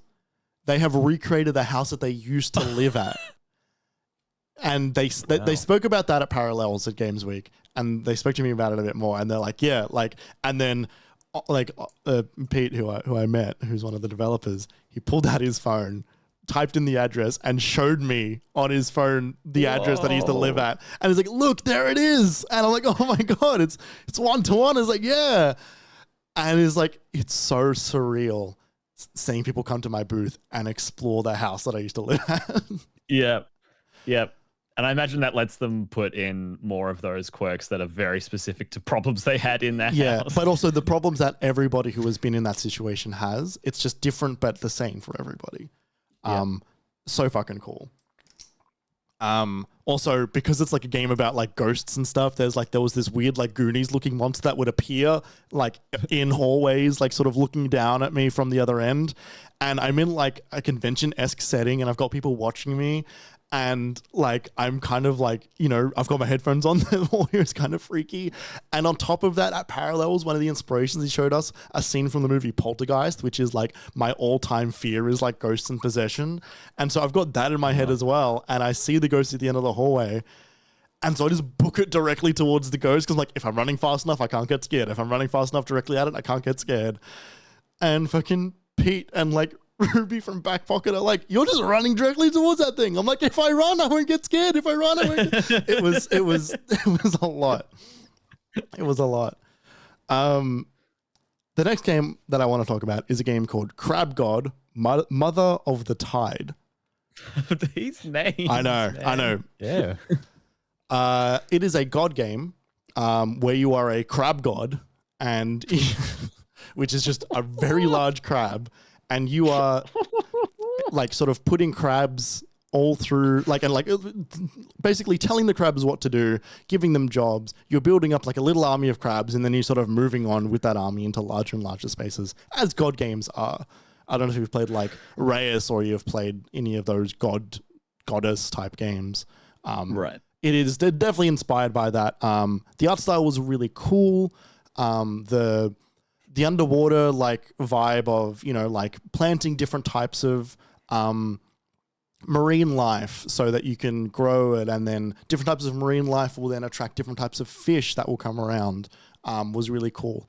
And on top of that, they've been working with a company, I don't remember what it was called, but they've been working with a company where part of the money that you spend on purchasing that game then gets allocated towards an environmental conservation effort, specifically about the ocean. Yeah. And you can decide inside of that game, not as additional purchase, but just the part of the initial asking price for the game, where that money goes to inside of this conservation effort, which was so cool. And like on top of that, like the game was good. It was quite fun. They're adding a mode in that game where you only need to use the mouse, so you don't even need to use the keyboard at all. All actions can be performed by the mouse, which I think is good for a god game, which is primarily pointing and clicking. So you don't need also good for accessibility too. Also that as well, yeah. Yeah, really, really cool game. What other names you got for us? I've got two more. There are a lot more regular game names. One of them is called Stellar Watch. Now, Stellar Watch is a tower defense game where you are a ship, like a mothership in the middle, and there are little nodes that are floating around you. And the way the game works is that enemies will draw a track to your mothership that is different every time. It's a roguelike game. The track will be different every time you enter a level. And you have to decide where you want to place your towers on these nodes. But then you can press the left and right buttons, and the nodes will spin around your towers. So you can move your towers after the fact while the game is live and going, so that you might have like a better build if the nodes were just in this rotation instead for this track that has just been drawn. And then that wave is complete and another track gets drawn that's different. There might be 3 tracks this time, and you can then move them around there. But if your towers are in the middle of a track and they come through, then they'll destroy your towers. And that's the most interesting take I've seen on a tower defense game in I don't know how long. So interesting, right? And on top of that, it was also it had a FTL style meta game where you were like choosing your route where to go as you were continuing through, and then there'll be different types of enemies and you'll get different upgrades, and there's upgrade trees on all these towers as well, because it's a whole roguelike that you're building up different builds. really cool. Like I want to play more of it. Like the like I got through about 3 or 4 levels before I sort of like moved on, but I want to like sit in a run and see how that feels. But it was really interesting. That was a really cool game. And finally for games, there was a game called Let's Revolution, which was a tactics game where you are controlling a character who is like, the way the developer pitched it to me was sort of, it was a tactics game with Minesweeper elements. Because I've seen Northern Lion play this. Yeah, it's got there's a grid that you're on, and there are roads through that grid. But most of the grid is covered by fog of war basically. And as you walk through, you can get rid of the god of war, fog of war. And you also get a number saying like, hey, in this square, there are 2 enemies adjacent to you, or 3 enemies adjacent to you, which is the Minesweeper element of it. And then you've got this like tactics game style move sets where you've got like, you know, a bow and arrow or a sword or like a throwing thing or whatever, which do different shapes along the grid. And your job is to find the king who is around there somewhere. Enemies only appear on the roads, as does the king. You can walk off the road without penalty. It's an interesting little puzzle Minesweeper with also Into the Breach style countdowns on enemy attacks and your attacks. So like, this enemy is going to attack every 3 turns, so you got to make sure you're preparing for that or taking them out before you hopefully find another enemy and all that stuff. Really neat spin on tactics to add the Minesweeper number indicators on those squares. I mean, we need more Minesweeper games. Always. I'll say it. Yeah, you're right. They don't come installed on your computer anymore. So they don't. No, I know. They don't. When's Minesweeper 2? Damn it. Right? Yeah, so it like by the end, it was a good convention. There was a lot of positives out of it. And I've seen most people who went, from what I've seen, had a really good time there. There are growing pains. There are definitely growing pains. Things that I hope that they adjust for next time. But I am looking forward to going again. It is a certain, I would love to go to that again. There was a lot of really great stuff that was there. There was a lot of just weird branded stuff that is like nothing, but I guess pays the bills. Because I guess the $2,000 tickets don't. But like, it was like, there was a lot of cool stuff that was there. There was a couple other random things that I saw in the tech part of it that I want to quickly run through before I get to the final part of that week, which was the return of IEM, which is the Intel Extreme Masters esports show, which is also part of South by Southwest in a more certain way than I expected. Right. The Tech Expo was a mix of all that I love and hate about technology. It was cool looking PCs and nifty looking VR games, and I got to sit in like this full like drone cockpit like setup with a HOTAS, and I sat in it and I went, everybody likes to make fun of me because I say that I can fly a plane because I've done Flight Simulator, damn it. And I think I can actually do it. So I hopped in that fucking thing. To be fair, Jeremy, you make it very easy when you say that. I know. But I hopped in that thing and I was like, I'm going to be honest with everybody and tell them if I did a good job or if I did a bad job. If I have no idea how to do this thing or if I can pick it up and I'm a natural instantly. So I watched about 4 people do it before me because they were in the line. And their average time was about 2.5 minutes, maybe 3 minutes to get through this entire, Superman 64 ring course thing. As like a jet or a helicopter, or as a drone. So not even like a not even like a plane. It felt different. Something that I've never flown one of those before. And I was like, okay, like, so the time to beat's kind of like 2.5 minutes roughly, maybe 2 minutes. Maybe one of them got 2 minutes before me. Hopped in it, 1 minute flat. Oh, 1 minute flat. Fucking true gamer moment. Yeah. The dude next to me, the guy running it, is like, "Whoa, you're a natural. Like, have you done this before?" I'm like, "Nah, never." Are you sure you weren't just playing Spider-Man? Spider-Man 2? Yeah, drones have got guys doing this and swinging through the city, right? Yeah, no, I fucking aced it. I was so good at that. I'm a natural pilot. I could totally fucking fly a plane. I'll be real. When I was getting to Sydney, when I was in the plane to Sydney, I did have the thought like, what if they need me to fly the plane? Like, what? Like, could I handle that right now? Could I do that? Luckily for everybody involved, they didn't. But like, I would. Everyone would have been fine. We would have made it. Man, you would have got to Sydney so much faster if they needed your help. I have done one proper route in Microsoft Flight Sim repeatedly, and it is always Melbourne to Sydney. I could have fucking made it there without, like, I wouldn't have even called. I put the headset down. I make it there. by sight. Yeah, by sight.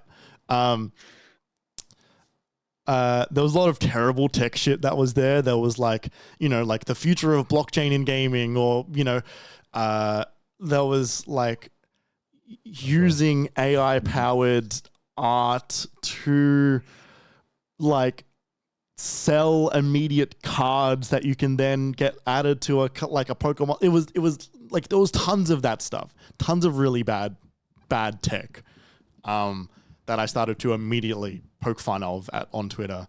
No, I saw that. You kept posting just like their just their slogans, their placards, with their name and their slogan, and you were like, "Go on, tell me how you're going to revolutionize security." Yeah. No bigger clowns though than the Australian Air Force were there with a giant tank and a recruiting agency, just trying to get anybody involved. And you're like, this is the worst, maybe of all of them. But there was a couple cool things that I got to do that were there. I got to play the latest experience from Foria, which is like a VR XR studio that makes games that are based, makes experiences that are based on real life locations that are in the world, and they speak to people who are local to there, and they build up a little experience that you can pop on a VR headset, and you'll get like partial video filmed on location, and also 3D recreation of some of those areas as well, where they have a little bit more like dynamic events that are happening in front of you. That one was quite cool.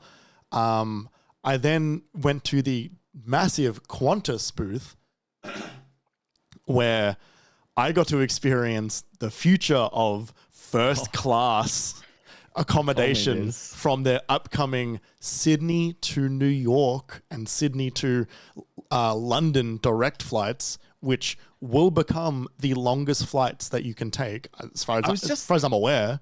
I was just thinking, like, Sydney to New York, that's not even the close side of America to us. That's the further side. Yeah, that's going over the ocean and then going over the entirety of America.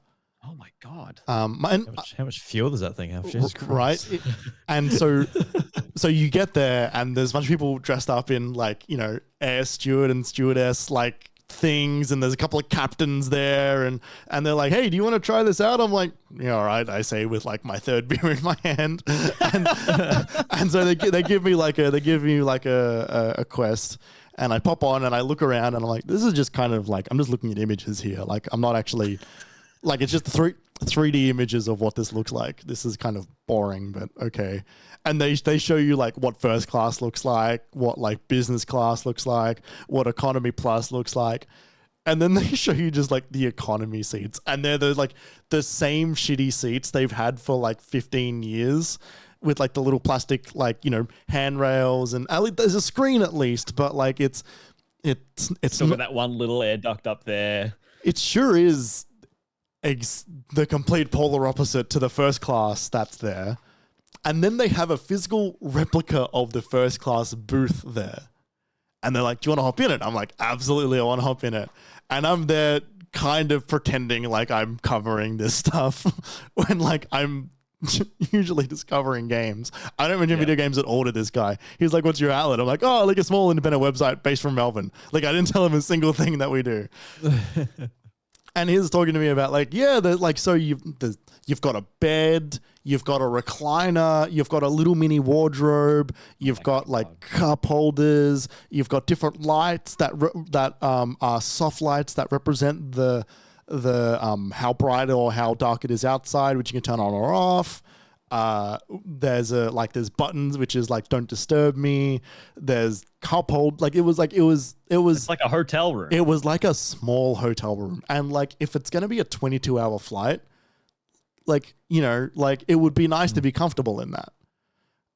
There were, I think, 8 of those on the plane, and I think about 120 economy seats. Yeah. And it was like, oof. Oof. And those economy seats are going to be expensive on that flight. Can you imagine 22 hours? No. Right? Oh, I can't. Sounds like hell. Right? But even honestly, you were talking to me about this. You messaged me about this. Yeah.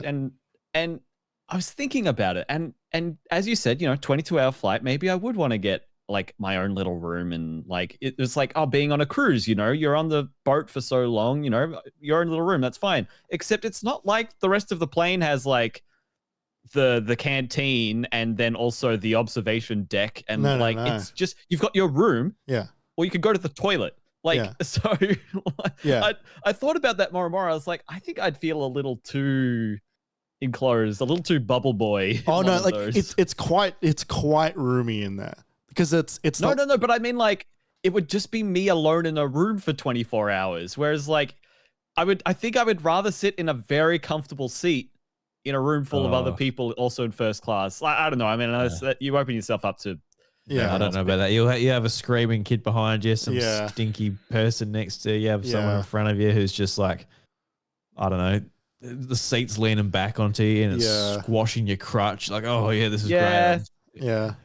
I bet in that situation you'd be like, yeah, no, room by myself sounds pretty good. No, good point. Point. Said as someone who's only ever flown for like an hour and a half on a plane, so that makes sense. And it's also like a really nice room too. Like there's like a TV which you can just put whatever you want on. Like they've got like their own entertainment, but it's also like Bluetooth enabled, so you can just send a laptop to screen share to it or whatever.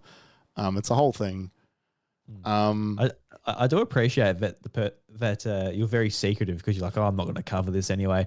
And here we are. Like, you know, you're just repping the services. And everyone's like, yeah, no, I will get one of those bloody rooms on the flight. No, hey, you know, pretty good. Qantas, reach out if you want someone to throw together a review or something, I guess. I asked him like how much is this going to cost, and he goes like, we don't have a price yet, which is like code for like if you have to ask, like you can't afford it. Yeah. So that was Monday to Saturday.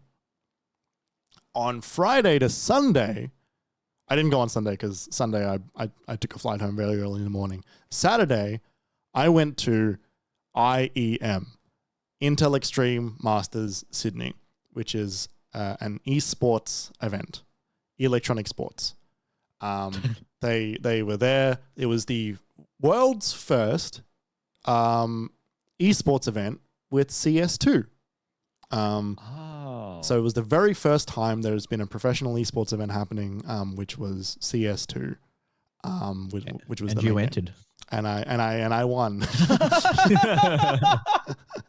Congratulations. I beat the entirety of FaZe Clan. And you weren't even there on Sunday. I wasn't even there on Sunday. Like my score was too high. They're like, that's the drone kid. Another true gamer moment.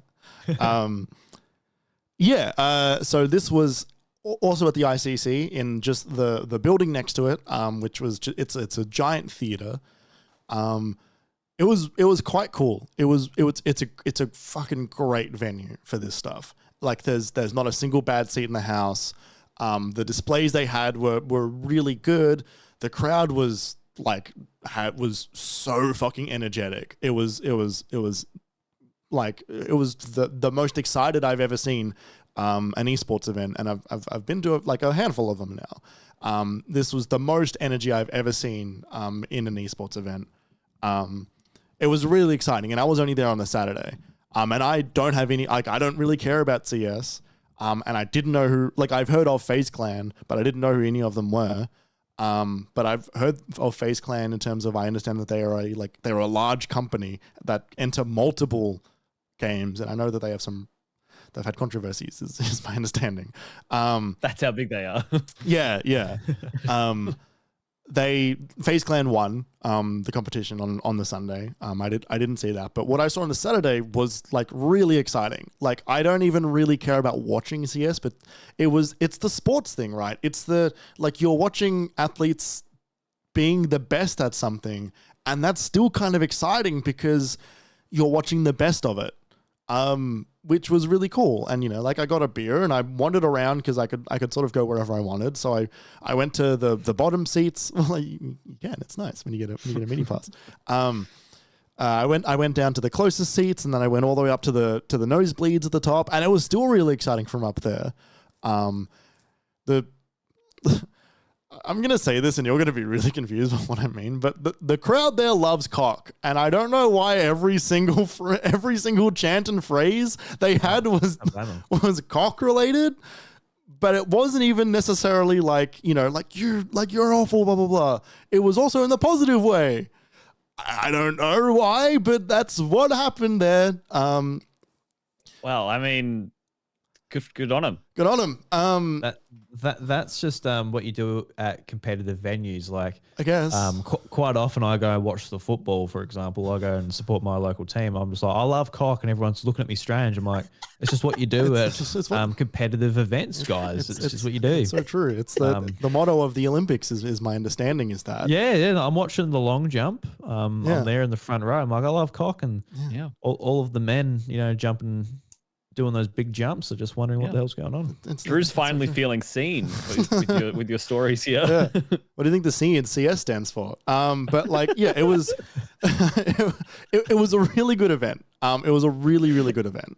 And it was only CS. Like, it wasn't like it was, like 18 different games or like 6 games with 4. Yeah, like it was just that, and it was great. That's probably for the best for a relatively small event. Like, keep it focused. Yeah, and on top of that, like, an event that is like linked with South by Southwest. Like, there was like, if you had access to some South by Southwest passes, I think a majority of them, you got into IEM, I think. I don't super know how that worked. 4 games passes. Maybe, like yeah. There was some cross-pollination there, which I think was good because it made it feel like it was part of the event. And then finally there was like a gigantic gaming thing that was happening there. Yeah, like it's a good way to end that week. And because the Tech Expo and stuff that doesn't operate on Sunday, like South by Southwest is closed by Sunday, IEM was still going on the Sunday. So there was one final thing for the people that were interested in that to go to. Yeah. So, Jeremy, I want to ask this: how did you feel it was, both in comparison to PAX, but also being so close to PAX? Not only in that, like, PAX has done it so many times before, but also so many parts of the industry. Like, I'm seeing like media, like David from Kotaku, who we had on the show a few months ago. Like, so many people I saw on Twitter. I saw you saying it, like, so many people saying, like, we can't do it like this again because we are so fucking tired. Yeah. It's tricky because it's a two-pronged problem where if it's not then it's too expensive for people who are already coming from far away to go to it at another point in the year, maybe. Yeah, they can like lump it all in together. It's also not the next week, so everybody's got to stick around for an entire week if you are coming from far away, which is quite expensive to do another whole week's accommodation for you to then spend another week going to another event. It is very tiring for developers, for media, for industry to go to like Melbourne International Games Week and then go to South by Southwest Sydney within 3 weeks, as from cover to cover. It's an awkward problem. And South by Southwest as well is like 1/4 of it is games. Yeah. Like they're doing like they're working with musicians, they're working with screen and TV and film to get like premieres, and Baz Luhrmann was there and Nicole Kidman was there and Naomi Watts was there. Baz Luhrmann was showing off his new thing that was there, which is wild considering that the Elvis movie didn't come out that long ago. He already had a new thing. And I got invited to that new thing by the Disney rep. He's like, do you want to come to Baz Luhrmann's new thing? And I looked it up, and it's a recut of the movie Australia, turning it into a TV show. And I did not reply to that email. Yeah, right. It's a strange idea. Very strange idea. Yeah. An idea that I have no interest in watching. Do you know what that makes me think of? Arrested Development season 4. Yeah, right. When they were like, oh yeah, no one liked it, let's recut it. Yeah. Yeah, like, and as well as tech, tech was probably a bit easier to wrangle because it's just like get booth space, come here, show you stuff. That was probably the easiest thing to wrangle, but like, yeah, it's tricky. And then, like even in the games area, it's hard for developers who have showed off a game in Melbourne to regroup and then make they would use the same build for that they would have used the pack. So maybe like a tweaked one if they don't encountered any bugs.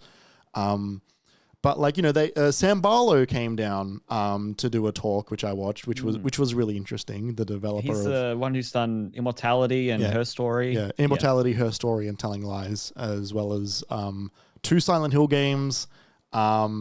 And the Ghost Rider game for PS2 and a handful of others. He sort of went through his whole career. It was really interesting.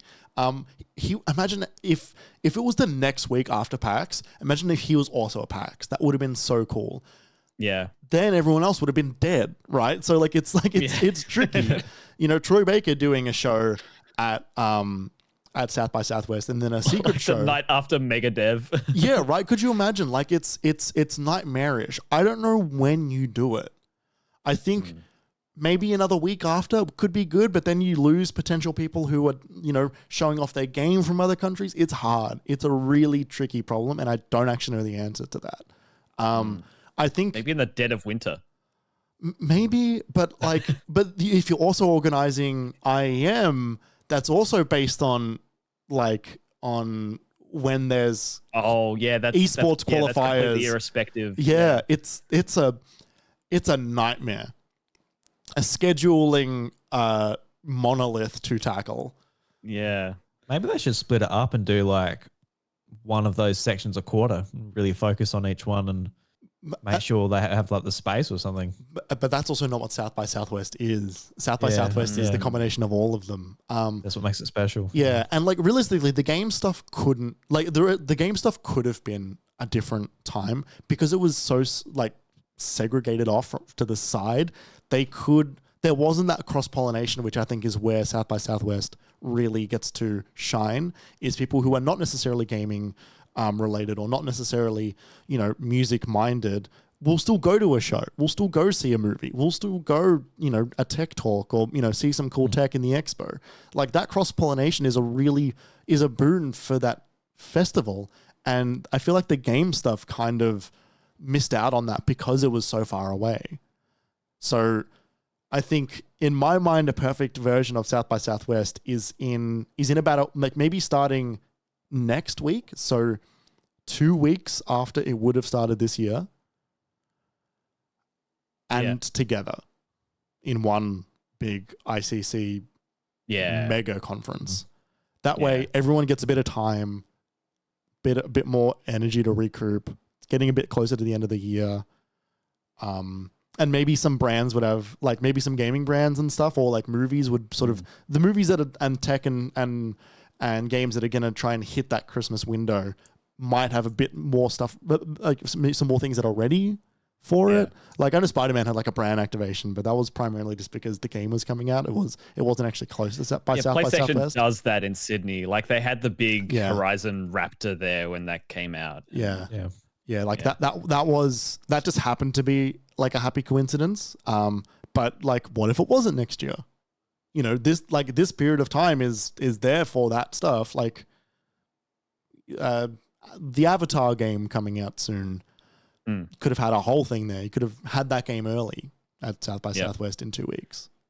And maybe with the success that it had, by the sounds of it this year, then maybe more people will be happy to jump in with it and on it and around it. Yeah, Drew, did you don't have to say yes, but did you have any final questions about Jeremy's experience this week? Not particularly. It was just nice to sit back and have a listen about it. Because I was just curious, just with how it went. Because it would be something that would be cool to.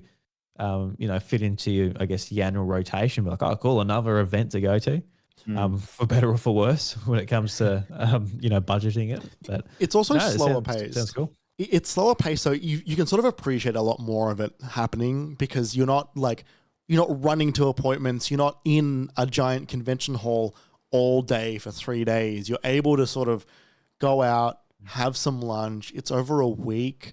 Aside from panels, go back to your hotel room, have a nap. Yeah, like I did that, and that was nice. I could just go and leave and sit, in the harbor for a bit, have some fish and chips, come back. Oh God, that sounds lovely. It's nice. Yeah, that part of it is great. Language. Yeah, like you can take it slow, and like there was one thing that I was sad that I missed, and that was only because I spaced and forgot it was on, and then I was like, oh, I fucking just missed it like an idiot.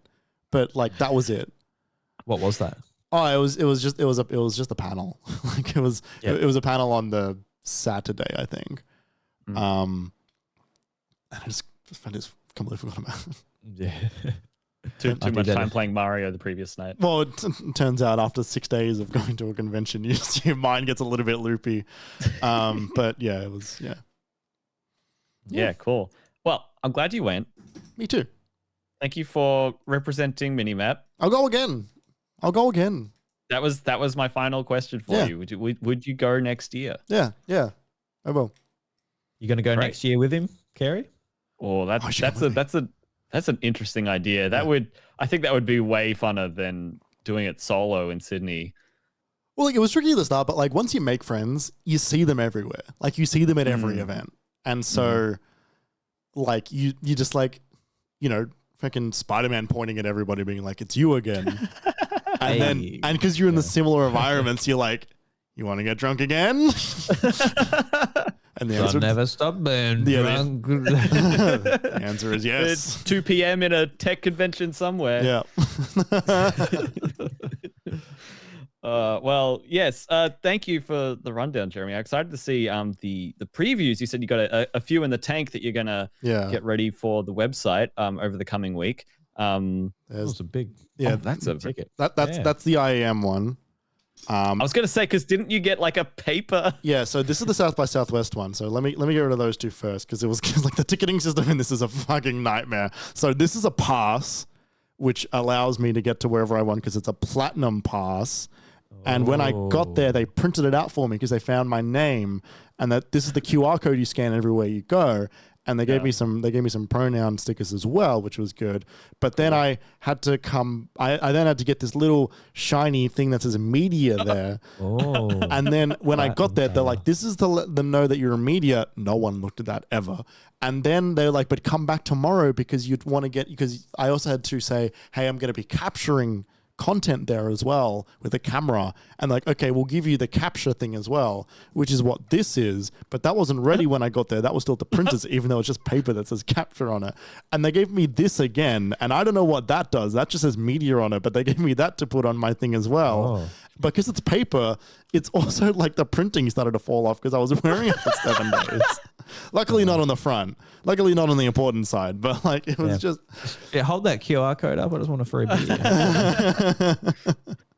That's a platinum pass for you, everybody. Yeah. Everywhere you go, they scan this. Every single place you go, including every time I wanted to get a beer. Well, we know that $1,600 didn't go towards bloody the tickets. Nope. I was gonna say, but some people did pay $1,600 for a ticket just like that. Yeah, yeah, that's intense. Unless, like, look, if money's no issue, then like, sure, whatever, go for it. From what I gathered from all of the people who were running different booths and running different things that were using this scanning technology, the tech for the scanning stuff is great because it tells you what your name is, if you've been here already today, and Oh. if your ticket is available to get into where you are, because everyone's got an individual scanner that's synced to where you're at. And so if someone comes through with like a music pass into the Tech Expo, they scan it like, sorry, you can't come in, you don't have the right pass. It's not like the security guys in front of PAX being like, show us your badges, what kind of badge you got, let me see that. Yeah. Jeremy, you've been at the bar for 4 hours. You've had 48 beers. Just stop scanning.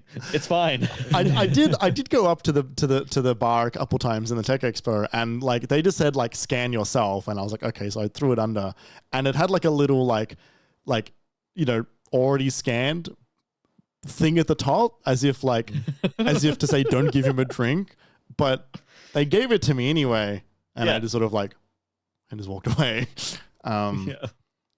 I'll keep scanning. You can't feed me. Yeah. I'm still me. Well, that about does it for this week, everybody. We're gonna wrap it up there. Probably be a pretty short post show tonight, but it's been great to do this again. Thank you, Jeremy, for running the show and having all the up-to-date graphics. It was a bit gnarly last week when Jeremy was in the hotel room, and I had to build a version of the scene on my end with whatever assets we could find on Google Drive. But we got there. Yeah. But also, thank you so much, Drew, for coming to talk to us, for coming to hang out, coming to sit and listen to Jeremy's tales, Sydney tales, and reminisce about PAX. It's been great. What can people expect from the House of Mario in this excellent week for Mario? I'll probably be talking about some Mario, I reckon. Might be discussing some of that. Just for something different. Looking to 100%. That's right. Looking to 100% the game before I give my final thoughts on it. So nice. That'll be up within the week, and doing trying to do some stuff with the YouTube channel, youtube.com/iDruby. Want to put as much effort as I can into it. It's just like I said at the start, just sort of balancing it with everything else, but definitely a bit of a priority there. But boys, thank you very much for having me. Really appreciate it. Loved being on. It's a great excuse to talk to you boys again, and you boys do absolutely fantastic work here. When I was talking to you, Kerry, you were saying what you do. I went onto YouTube, searched it, looked at it, then or subscribed. And the next day I was checking out some episodes, and you guys have just great chemistry, and just bring so much passion and love to everything you guys do. So I'll definitely be tuning in from now on, and just keep going, keep kicking ass. You guys do a great show, great work on the website, so keep it up. Thanks, mate. Cheers, Drew. That's lovely to hear from you. Those are lovely words. Thank you. But also, it was so great to meet you, and you're an easy fit into this dynamic. I would say I would happily have you back on the show to talk Mario or anything else. So thank you so much for coming. And can't wait to whatever the next time that we get to do this again is. I can't wait for it. So you can follow all of Drew's stuff at iDruby on the socials, and on YouTube. That's where you'll find the House of Mario is on his YouTube channel there. You can also follow that on Twitter at the House of Mario.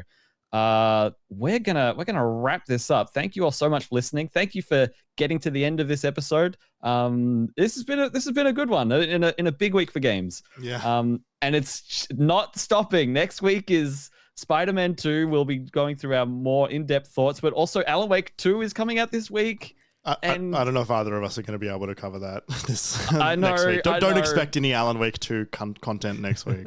If it'll be anything, it'll probably be similar to what we did with Spider-Man this week. But even still, like we do both plan on playing it, and we'll be talking about it soon because there's more stuff afterwards. So, like I said, thank you so much for listening. The best way to make sure you don't miss an episode is to follow all of our socials. The accounts are at MiniMapAU. Except for Blue Sky, whatever Jeremy said before, that's what it is. You can follow us individually as well. Jeremy, where can they follow you on Twitter? At Obi1Jez on Twitter. Here we go. Jeremy at minimap.com.au on Blue Sky. You could follow me on Twitter at KJPalmer_24 or on Blue Sky without the _24, just KJ Palmer. You can also head to minimap.com.au for absolutely everything else Minimap related. mini-map related, let me say that properly, including the Mini Disc podcast, our Game Club podcast, and the latest article we just published, which was my Broken Roads preview. First bit of written content that I have done literally in years, I think since I reviewed Final Fantasy VII Remake. But no, that was great. It was great to play Broken Roads and then play the demo here and talk about such an evocative Australiana setting. It was really good. So you can find my thoughts on that there. And it's a great article. No, thank you. And you can find Jeremy's thoughts on South by Southwest popping up on the site as he gets the time to rattle those out. So yeah, check out the website. And yeah, for those of you live with us on Twitch, stick around for the probably pretty brief post show. We're getting on in the night. But yeah, for those of you listening to us later, make sure to give us those positive ratings, those 5-star ratings. It helps us out a lot. And consider joining us next week for the live show if you're free on a Monday. Lastly, you could also support us on the Patreon if you feel like helping the channel out. You could do that by heading on over to patreon.com/minimapau. And for $5 Australian dues, you'll get 24 hours of early access for all episodes of the MiniMapCast, as well as other benefits while helping us out greatly. Thanks again to Drew.